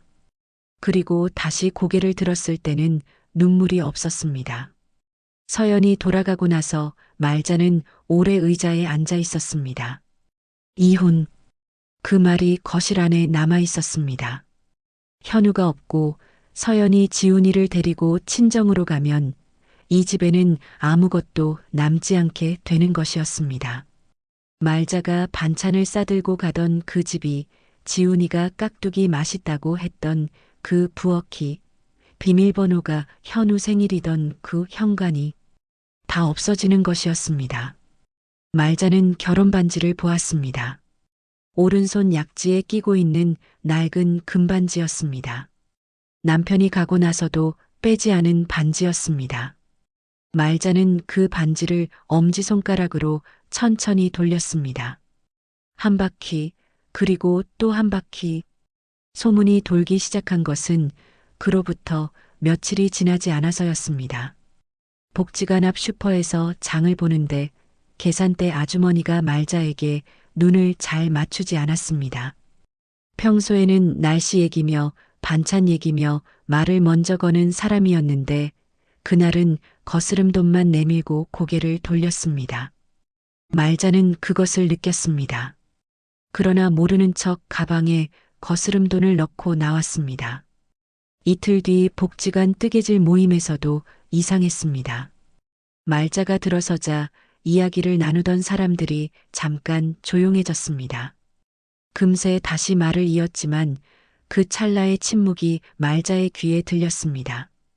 옆자리 할머니가 말자한테 인사는 했지만 눈빛이 어딘가 달랐습니다. 측은한 것도 같고 어색한 것도 같은 눈빛이었습니다. 말자는 뜨개질을 하면서 아무것도 모르는 사람처럼 앉아 있었습니다. 손이 떨렸습니다. 실이 자꾸 엉켰습니다. 말자는 엉킨 실을 천천히 풀었습니다. 풀고 또 풀었습니다. 눈은 실을 보고 있었지만 귀는 열려 있었습니다. 모임이 끝나고 복지관 마당으로 나오는데 분임이가 기다리고 있었습니다. 벤치 옆에 서서 팔짱을 끼고 있었습니다. 말자를 보자 다가왔습니다. 그리고 팔짱을 끼고 복지관 담장 쪽으로 걸었습니다. 사람들이 없는 쪽으로. 말자야. 왜? 다들 알아. 말자는 걸음을 멈추지 않았습니다. 분임이와 나란히 걸으면서 앞을 보았습니다. 얼마나 됐어? 며칠 됐어? 슈퍼 아줌마한테서 퍼진 것 같아. 말자는 아무 말도 하지 않았습니다. 담장 끝에 다다르자 두 사람이 멈추었습니다. 분임이가 말자를 바라보았습니다. 말자야. 왜? 나한테는 말해도 돼. 말자는 담장 너머 골목을 바라보았습니다. 아이 하나가 자전거를 타고 지나갔습니다. 그 뒤를 강아지 한 마리가 따라갔습니다. 말자는 그것을 눈으로 따라갔습니다. 3억이야. 분임이가 숨을 들이켰습니다. 전부. 분임이가 한동안 말이 없었습니다. 말자도 말하지 않았습니다. 바람이 불었습니다. 분임이 머리카락이 흩어졌습니다. 분임이가 손으로 머리를 쓸어 올리면서 말했습니다. 이번에는 평소처럼 직선적이지 않았습니다. 낮고 조용하게. 말자야.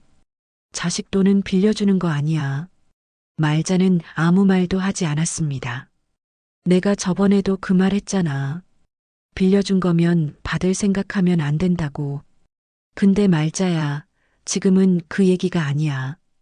분임이가 말자 앞으로 돌아섰습니다. 말자와 눈을 맞추려 했습니다. 말자는 여전히 골목을 바라보고 있었습니다. 지금은 내 얘기야. 내가 어떻게 살 거냐는 얘기야. 3억이 없어진 거 맞아. 아들이 도망간 거 맞아. 며느리가 나간 거 맞아. 동네에 소문 난 거 맞아. 다 맞아. 분임이의 목소리가 조금 갈라졌습니다.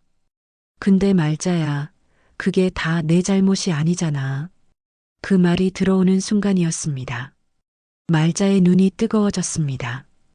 눈물이 차올랐습니다. 말자는 눈을 깜빡여서 눈물을 밀어내려 했습니다. 그러나 밀어낼 수가 없었습니다. 한 방울이 흘렀습니다. 그리고 또 한 방울이 흘렀습니다. 말자는 고개를 숙였습니다. 오래간만에 고개를 숙였습니다. 평생 고개를 숙이지 않으려 살아온 사람이었습니다. 방직 공장에서도 식당 설거지를 하면서도 남편이 가고 혼자가 되어서도 허리를 구부리지 않으려 했습니다. 그런데 지금 고개가 내려갔습니다. 어깨가 흔들렸습니다. 소리는 나지 않았습니다. 말자는 소리내어 우는 법을 몰랐습니다. 평생 그렇게 울어본 적이 없었습니다. 그냥 고개를 숙이고 어깨를 흔들고 눈물이 바닥으로 떨어졌습니다. 분이미가 말자의 등에 손을 얹었습니다. 아무 말도 하지 않았습니다. 그냥 손을 얹었습니다. 손이 따뜻했습니다. 말자는 그 온기를 느끼면서 더 고개를 숙였습니다. 복지관 마당에 바람이 불었습니다. 낙엽이 담장 아래로 굴러갔습니다. 아무도 없는 담장 끝에서 74살의 여자가 소리 없이 울었습니다.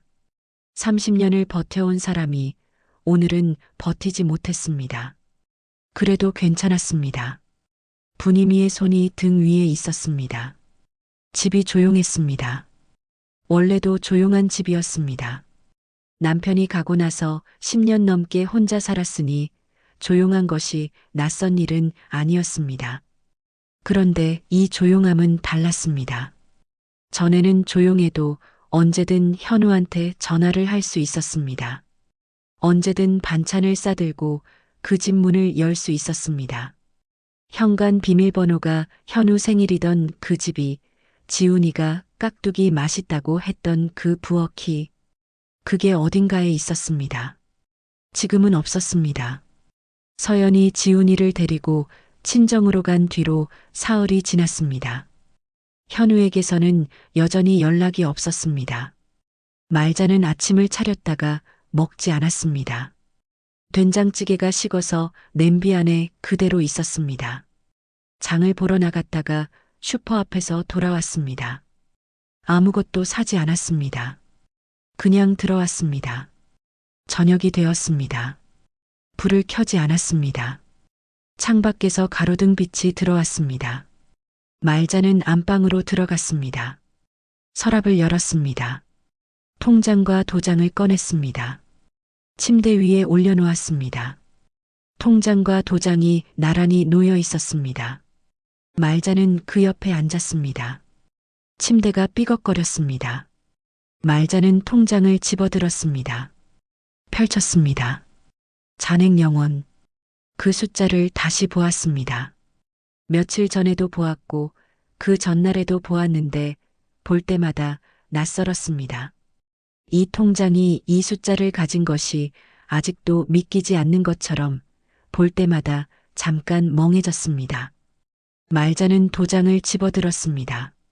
나무 손잡이가 손바닥 안으로 들어왔습니다. 결혼하던 해에 남편이 새겨준 도장이었습니다. 이 도장으로 통장을 만들었습니다. 이 도장으로 적금을 들었습니다. 이 도장으로 남편 장례 서류를 처리했습니다. 그리고 이 도장으로 3억을 내주었습니다. 말자는 도장을 손 안에 꼭 쥐었습니다. 방 안이 어두웠습니다. 가로등 빛이 창문을 통해 비스듬히 들어왔고 말자의 손 위에 그 빛이 얹혔습니다. 주름진 손, 붉어진 핏줄, 그 안에 쥐어진 도장이 그림자와 빛 사이에 있었습니다. 말자는 오래 그 자리에 앉아 있었습니다. 생각이 흘렀습니다. 방직 공장 첫 출근이 생각났습니다. 22살이었습니다. 고향을 떠나 서울로 올라와 공장에 처음 들어섰을 때 기계 소리가 너무 커서 귀가 멍했습니다. 옆 사람 말이 들리지 않아서 입모양을 읽었습니다. 그래도 버텼습니다. 월급날이 오면 봉투를 받아들고 방으로 돌아와 혼자 세었습니다. 1장, 2장, 3장. 그 돈이 쌓이면 언젠가는 뭔가가 달라질 것이라고 믿었습니다. 그 믿음으로 50년을 살았습니다. 남편을 만나서 현우를 낳아서 현우를 키워서 현우를 결혼시켜서 그 모든 것이 그 믿음 위에 서 있었습니다. 내가 버티면, 내가 참으면, 내가 모으면 언젠가는 괜찮아진다고. 그런데 지금은 모르겠습니다. 괜찮아지는 것이 어떤 것인지 모르겠습니다. 3억이 없어졌습니다. 아들이 없어졌습니다. 며느리가 나갔습니다. 손자도 갔습니다. 남은 것이 없었습니다. 이 방 안에 통장과 도장과 말자만 남아 있었습니다. 말자는 작게 중얼거렸습니다. 나는 왜 살았지? 소리가 작았습니다. 거의 숨소리에 가까운 크기였습니다. 그러나 말자의 귀에는 크게 들렸습니다. 그 말이 방 안에 퍼졌다가 흡수되었습니다. 메아리도 없었습니다. 그냥 사라졌습니다. 말자는 다시 말했습니다. 나는 왜 살았지? 이번에도 아무도 대답하지 않았습니다. 텔레비전도 꺼져 있었고 냉장고 소리도 여기까지는 들리지 않았습니다. 시계 소리만 조용히 흘렀습니다. 똑딱 똑딱. 말자는 도장을 내려놓았습니다. 통장도 내려놓았습니다. 두 손을 무릎 위에 올려놓았습니다. 손이 차가웠습니다. 말자는 두 손을 마주 잡았습니다. 손가락이 손가락을 감쌌습니다. 그러나 온기가 오지 않았습니다. 차가운 것끼리 잡고 있으니 그냥 차가운 채로 있었습니다. 창밖에서 바람 소리가 들렸습니다. 어딘가에서 차 한 대가 지나갔습니다. 이웃집에서 텔레비전 소리가 아주 작게 새어나왔습니다. 세상은 여전히 움직이고 있었습니다. 말자만 이 방 안에 멈추어 있었습니다. 얼마나 그렇게 앉아 있었는지 알 수 없었습니다. 초인종이 울렸습니다. 말자는 처음에 듣지 못했습니다. 두 번째 울렸을 때 고개를 들었습니다. 세 번째 울렸을 때 천천히 몸을 일으켰습니다. 슬리퍼를 끌며 현관으로 나갔습니다. 불도 켜지 않은 채 어두운 복도를 걸었습니다. 문을 열었습니다. 지훈이었습니다. 양손에 도시락 가방을 들고 있었습니다. 안경을 쓰고 있었고 머플러를 두르고 있었습니다. 볼이 빨개져 있었습니다. 바람이 찼던 모양이었습니다. 지훈이는 말자를 보자 아무 말도 하지 않았습니다.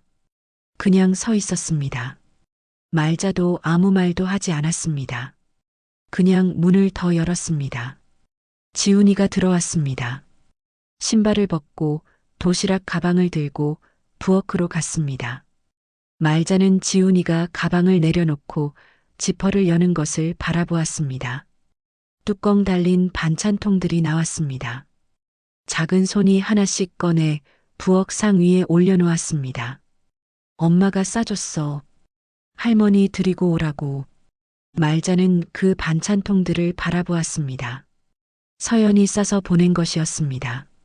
지훈이 손으로 들려보낸 것이었습니다. 말자는 아무 말도 하지 못했습니다.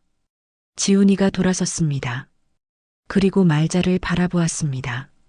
안경 너머 눈이 말자를 똑바로 보았습니다. 아이의 눈이었지만 어딘가 많이 자란 눈이었습니다. 며칠 사이에 무언가를 본 눈이었습니다. 지훈이가 물었습니다. 할머니, 우리 집 망한 거야? 말자의 가슴이 멈추었습니다. 그 질문이 말자의 가슴 한가운데를 가르고 들어왔습니다. 망한 거야. 12살짜리 아이가 그 말을 입에 담고 있었습니다.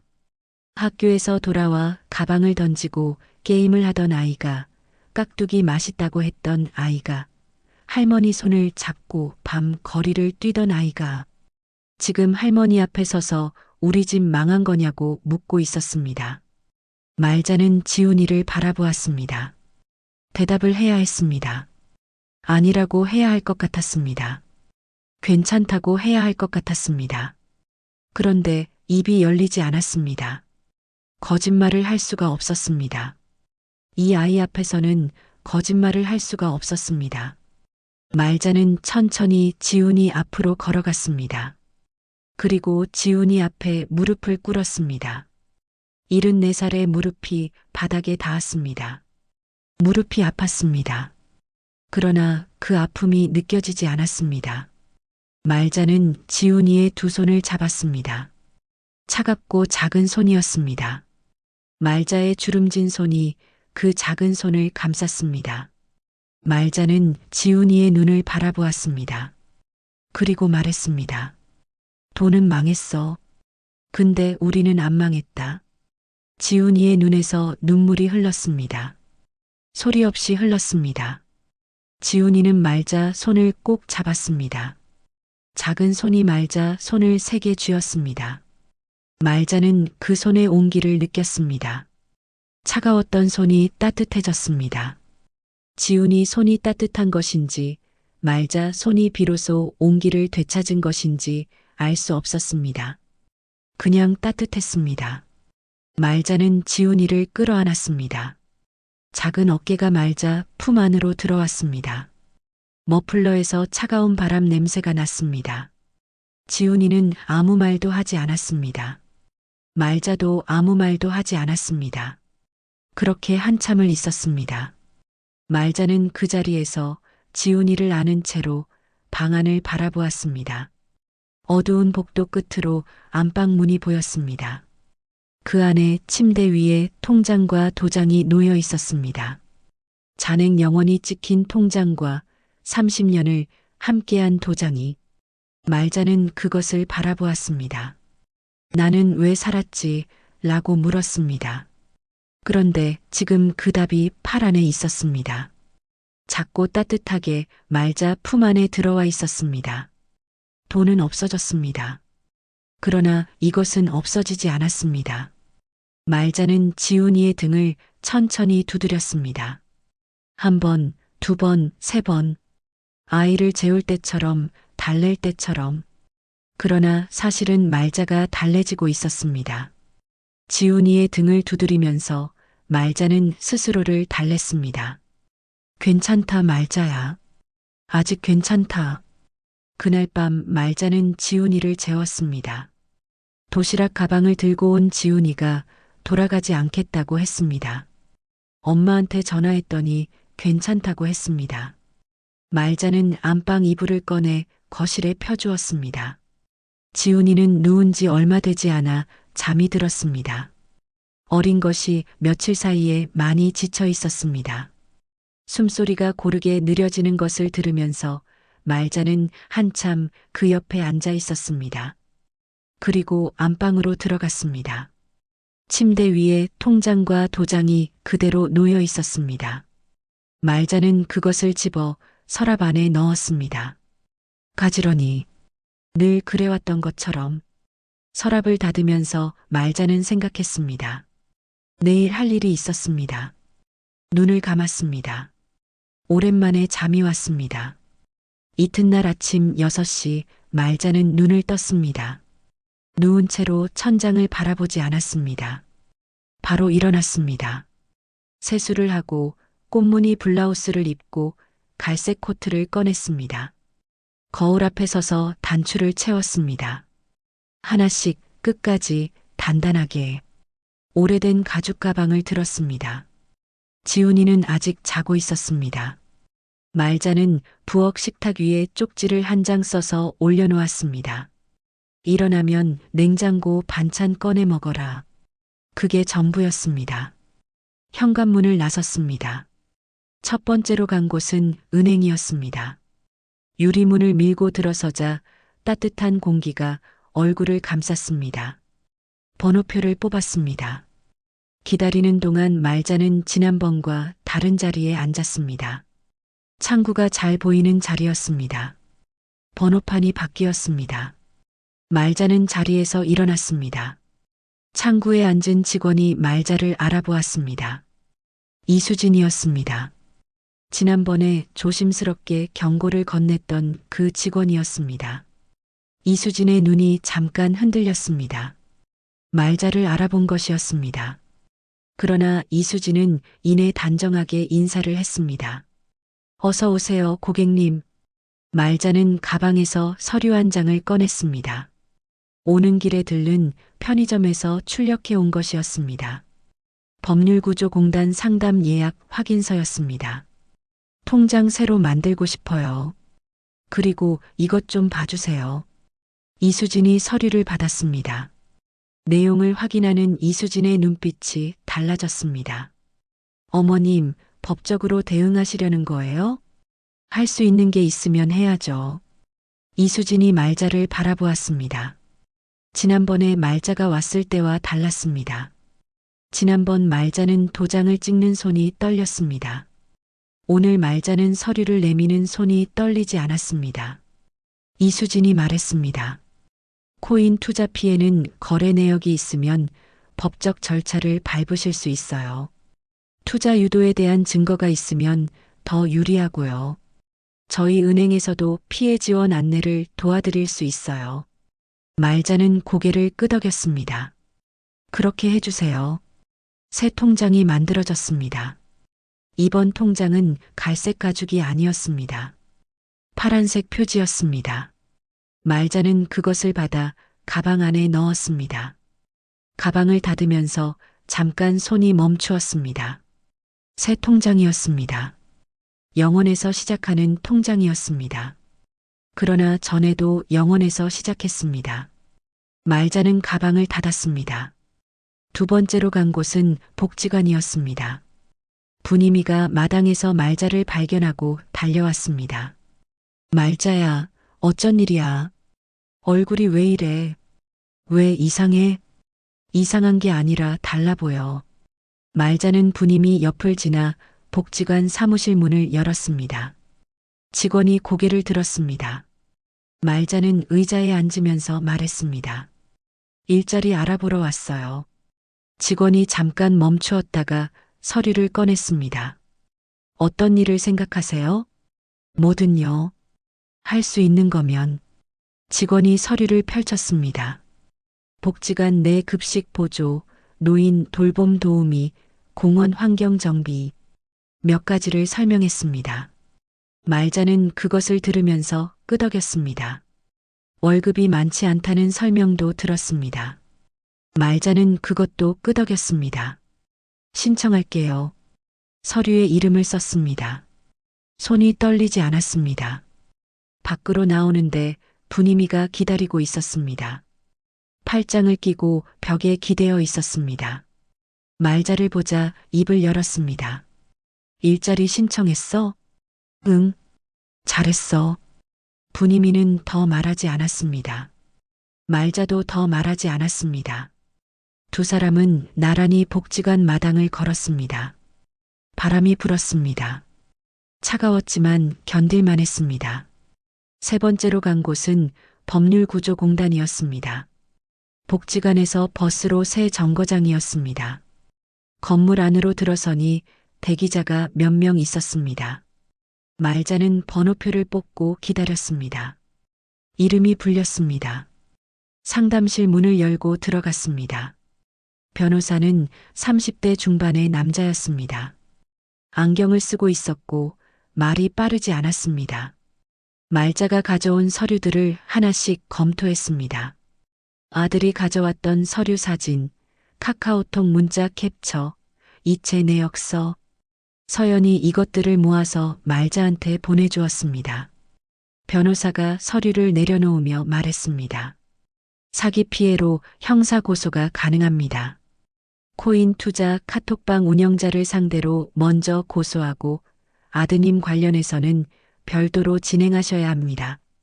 말자는 그 말을 들으면서 손을 무릎 위에 올려놓았습니다. 아들을 고소해야 하나요?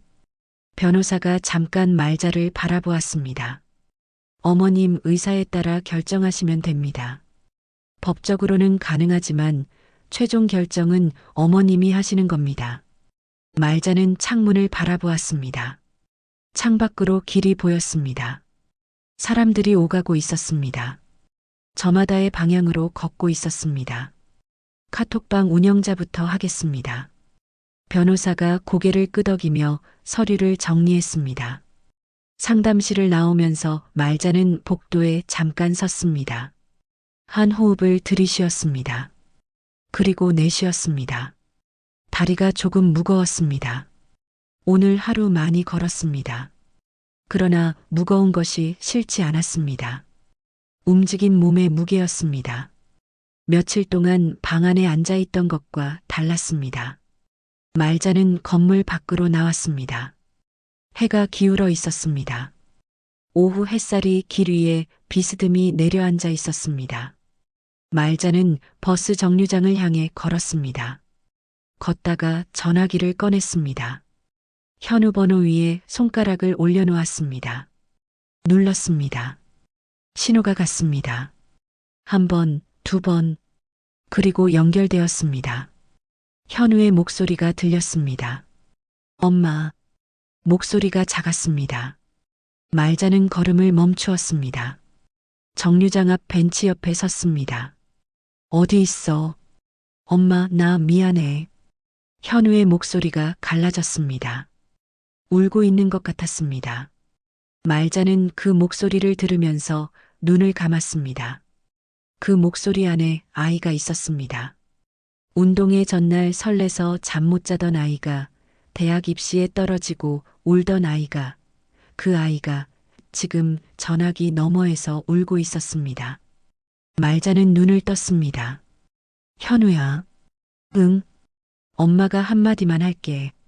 잠깐 침묵이 흘렀습니다. 말자는 길을 바라보았습니다. 사람들이 걷고 있었습니다.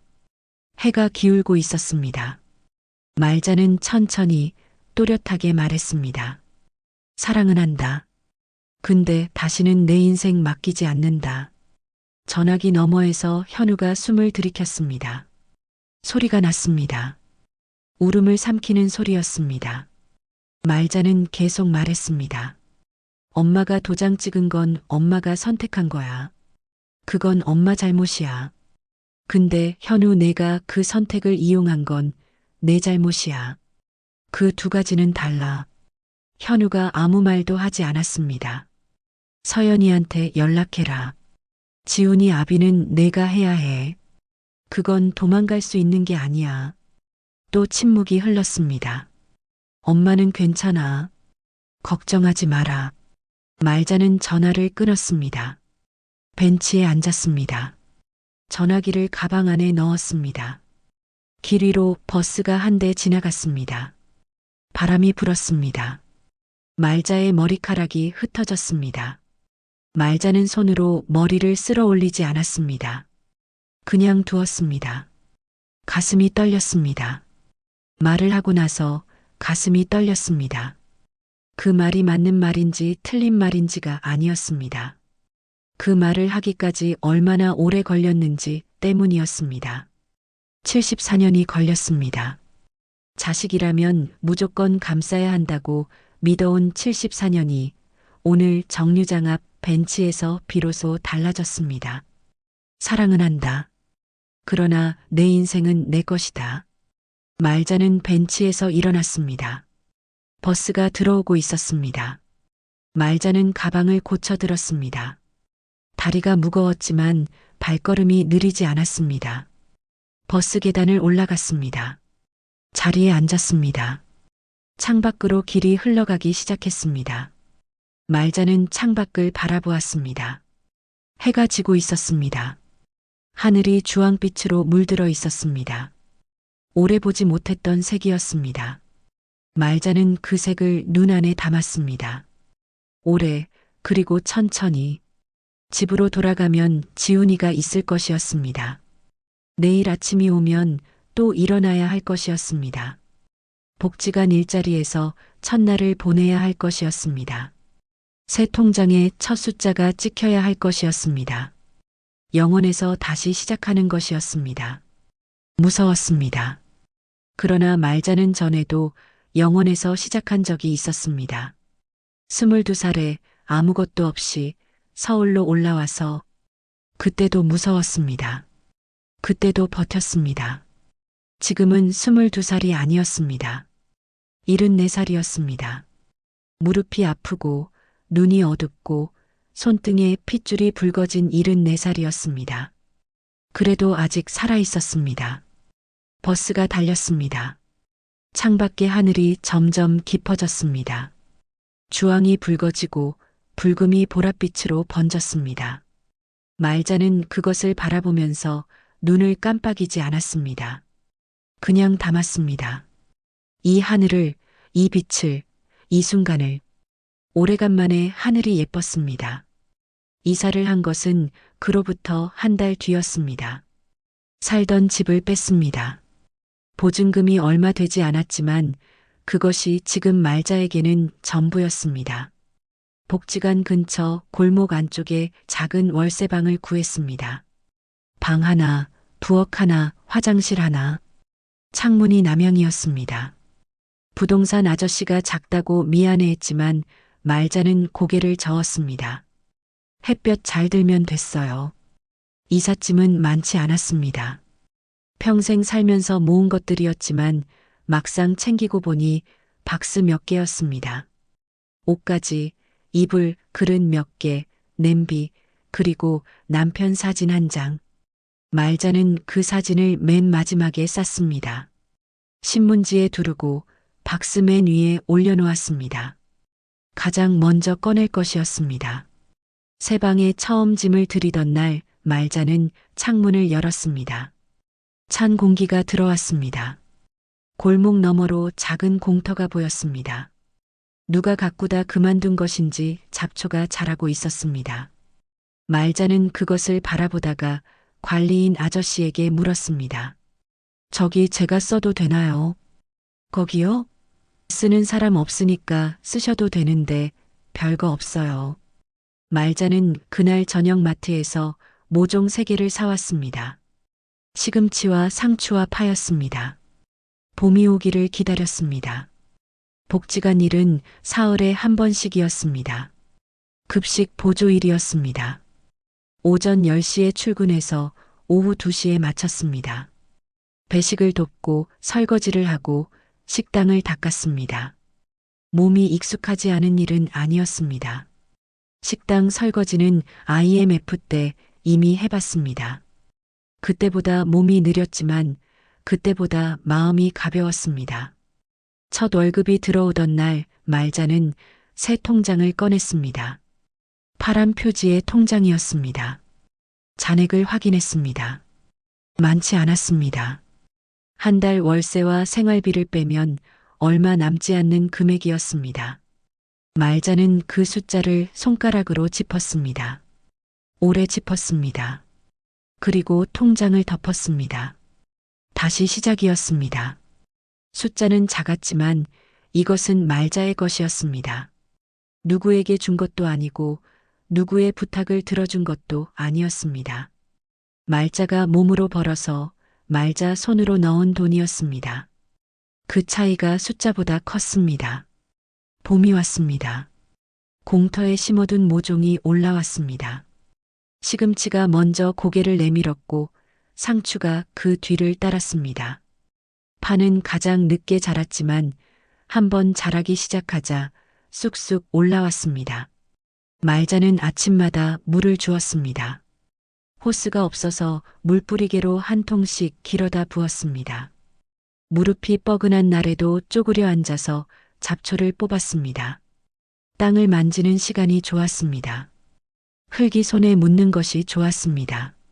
물을 주고 나면 흙에서 냄새가 올라왔습니다. 비가 오기 전에 나는 것 같은 땅속 깊은 곳에서 올라오는 냄새였습니다. 말자는 그 냄새를 맡으면서 물뿌리개를 내려놓고 잠깐 하늘을 보았습니다. 파란 하늘이었습니다. 구름이 천천히 가고 있었습니다. 숨이 쉬어졌습니다. 현우에게서 문자가 온 것은 봄이 깊어지던 어느 날이었습니다. 엄마, 나 일 시작했어. 건설 현장이야. 말자는 그 문자를 한참 바라보았습니다. 건설 현장. 현우가 한 번도 해본 적 없는 일이었습니다. 셔츠에 슬랙스를 입고 출근하던 아들이 이제 현장에서 일을 한다는 것이었습니다. 말자는 답장을 썼습니다. 그래, 잘했다. 밥 잘 챙겨 먹어. 그게 전부였습니다. 더 쓰지 않았습니다. 더 쓸 말이 없어서가 아니었습니다. 이제는 그것으로 충분하다는 것을 알았습니다. 말자가 해줄 수 있는 것과 할 수 없는 것이 있었습니다. 밥 잘 챙겨 먹으라는 말은 말자가 할 수 있는 것이었습니다. 서연에게서도 가끔 연락이 왔습니다. 어머님, 지훈이 학교 잘 다니고 있어요. 한 번씩 짧은 문자였습니다. 말자는 그것을 받을 때마다 잠깐 멈추었습니다. 서연이 보내는 이 짧은 문자가 무엇인지 말자는 알았습니다. 끊지 않겠다는 것이었습니다. 멀어지더라도 완전히 없애지는 않겠다는 것이었습니다. 말자는 그것으로 충분했습니다. 지훈이가 온 것은 봄이 다 지나고 초여름으로 넘어가던 어느 토요일이었습니다. 오전 11시였습니다. 초인종이 울렸습니다. 말자가 문을 열었더니 지훈이가 서 있었습니다. 양손에 도시락 가방을 들고 있었습니다. 머플러는 없었습니다.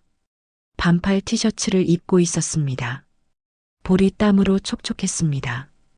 버스를 타고 혼자 온 것이었습니다. 할머니, 왔냐? 혼자 왔어? 응. 엄마가 할머니 드리라고. 지훈이가 도시락 가방을 내밀었습니다. 말자가 받아서 안을 열어보았습니다. 반찬통이 가지런히 들어 있었습니다. 서연이 싼 것이었습니다. 말자는 그것을 부엌에 내려놓으면서 지훈이에게 말했습니다. 밥은 먹었어? 아직? 그럼 여기서 먹고 가. 말자는 밥을 차렸습니다. 서연이 보내준 반찬을 꺼내고 된장찌개를 데우고 밥을 2공기 퍼서 상을 차렸습니다. 2공기였습니다. 오래간만에 2공기였습니다. 말자는 그것을 보면서 잠깐 멈추었습니다. 남편이 살아있을 때는 2공기였습니다. 지금은 지훈이와 2공기였습니다. 달랐지만 또 달라지지 않은 것이 있었습니다. 지훈이가 상 앞에 앉았습니다. 숟가락을 들었습니다. 그리고 말자가 차려준 반찬을 하나씩 집어 먹었습니다. 한참 먹다가 고개를 들었습니다. 할머니, 저기 뭐 심은 거야? 창밖으로 공터가 보였습니다. 상추가 크게 자라 있었고 파가 줄지어 서 있었습니다. 상추, 파, 시금치. 할머니가 심었어? 그래. 지훈이가 창밖을 바라보았습니다. 그리고 다시 밥을 먹었습니다. 잠깐 뒤에 말했습니다. 맛있겠다. 말자는 지훈이를 바라보았습니다. 상추 맛있겠다는 말을 하는 12살짜리 아이였습니다. 말자는 입꼬리가 올라가는 것을 느꼈습니다. 오래간만이었습니다. 이렇게 자연스럽게 올라가는 것이 오래간만이었습니다. 다음에 올 때 뜯어줄게. 밥을 다 먹고 지훈이가 설거지를 하겠다고 했습니다. 말자가 말렸지만 지훈이가 기어이 했습니다. 작은 손이 그릇을 닦는 동안 말자는 그 옆에 서서 행주를 들고 있었습니다. 지훈이가 건네주는 그릇을 하나씩 닦았습니다. 말없이 2사람이 나란히 섰습니다. 물소리가 났습니다. 그릇이 부딪히는 소리가 났습니다. 창문으로 봄볕이 들어왔습니다. 지훈이가 돌아간 뒤 말자는 물뿌리개를 들고 공터로 나갔습니다. 오후 햇살이 따뜻했습니다. 상추 사이에 잡초가 조금 자라 있었습니다. 말자는 물을 주면서 잡초를 하나씩 뽑았습니다. 뿌리째 뽑히는 것도 있었고 중간에 끊어지는 것도 있었습니다. 끊어진 것은 나중에 또 자랄 것이었습니다. 그러면 그때 또 뽑으면 됐습니다. 말자는 물뿌리개를 내려놓고 허리를 폈습니다. 파란 하늘이 위에 있었습니다. 구름이 하나 떠 있었습니다. 바람이 불었습니다. 상추 잎이 흔들렸습니다. 말자는 그 자리에 서서 올해 하늘을 바라보았습니다. 30년 동안 모은 돈을 잃었습니다. 아들이 도망갔습니다. 며느리가 나갔습니다. 동네에 소문이 났습니다. 밤에 혼자 앉아 나는 왜 살았지? 라고 물었습니다. 그런데 지금 여기 서 있었습니다. 흙이 손에 묻어 있었습니다. 무릎이 뻐근했습니다. 허리가 조금 당겼습니다. 그래도 서 있었습니다. 물뿌리개가 옆에 있었고 상추가 자라고 있었고 조금 전에 지훈이와 나란히 설거지를 했습니다. 이것이 말자의 것이었습니다. 3억으로 살 수 없는 것이었습니다. 돈이 있어도 살 수 없고 돈이 없어도 이룰 수 없는 것이었습니다. 말자가 이 땅에 발을 디디고 살아온 시간이 오늘 이 햇볕 아래 서 있는 것이 지훈이 손이 건네준 가릇을 닦던 것이 그것이 말자였습니다. 돈은 잃었습니다. 그러나 말자는 나를 되찾았습니다. 바람이 불었습니다. 상추 잎이 다시 흔들렸습니다. 말자는 물뿌리개를 집어들었습니다. 그리고 남은 물을 파 뿌리 쪽에 천천히 부었습니다. 물이 흙 안으로 스며들었습니다. 말자는 그것을 내려다보았습니다. 내일 또 오면 됐습니다. 모레도 오면 됐습니다. 그렇게 하루씩 이 작은 공터에서 말자의 새봄이 자라고 있었습니다. 돈은 잃었지만 나는 나를 되찾았습니다.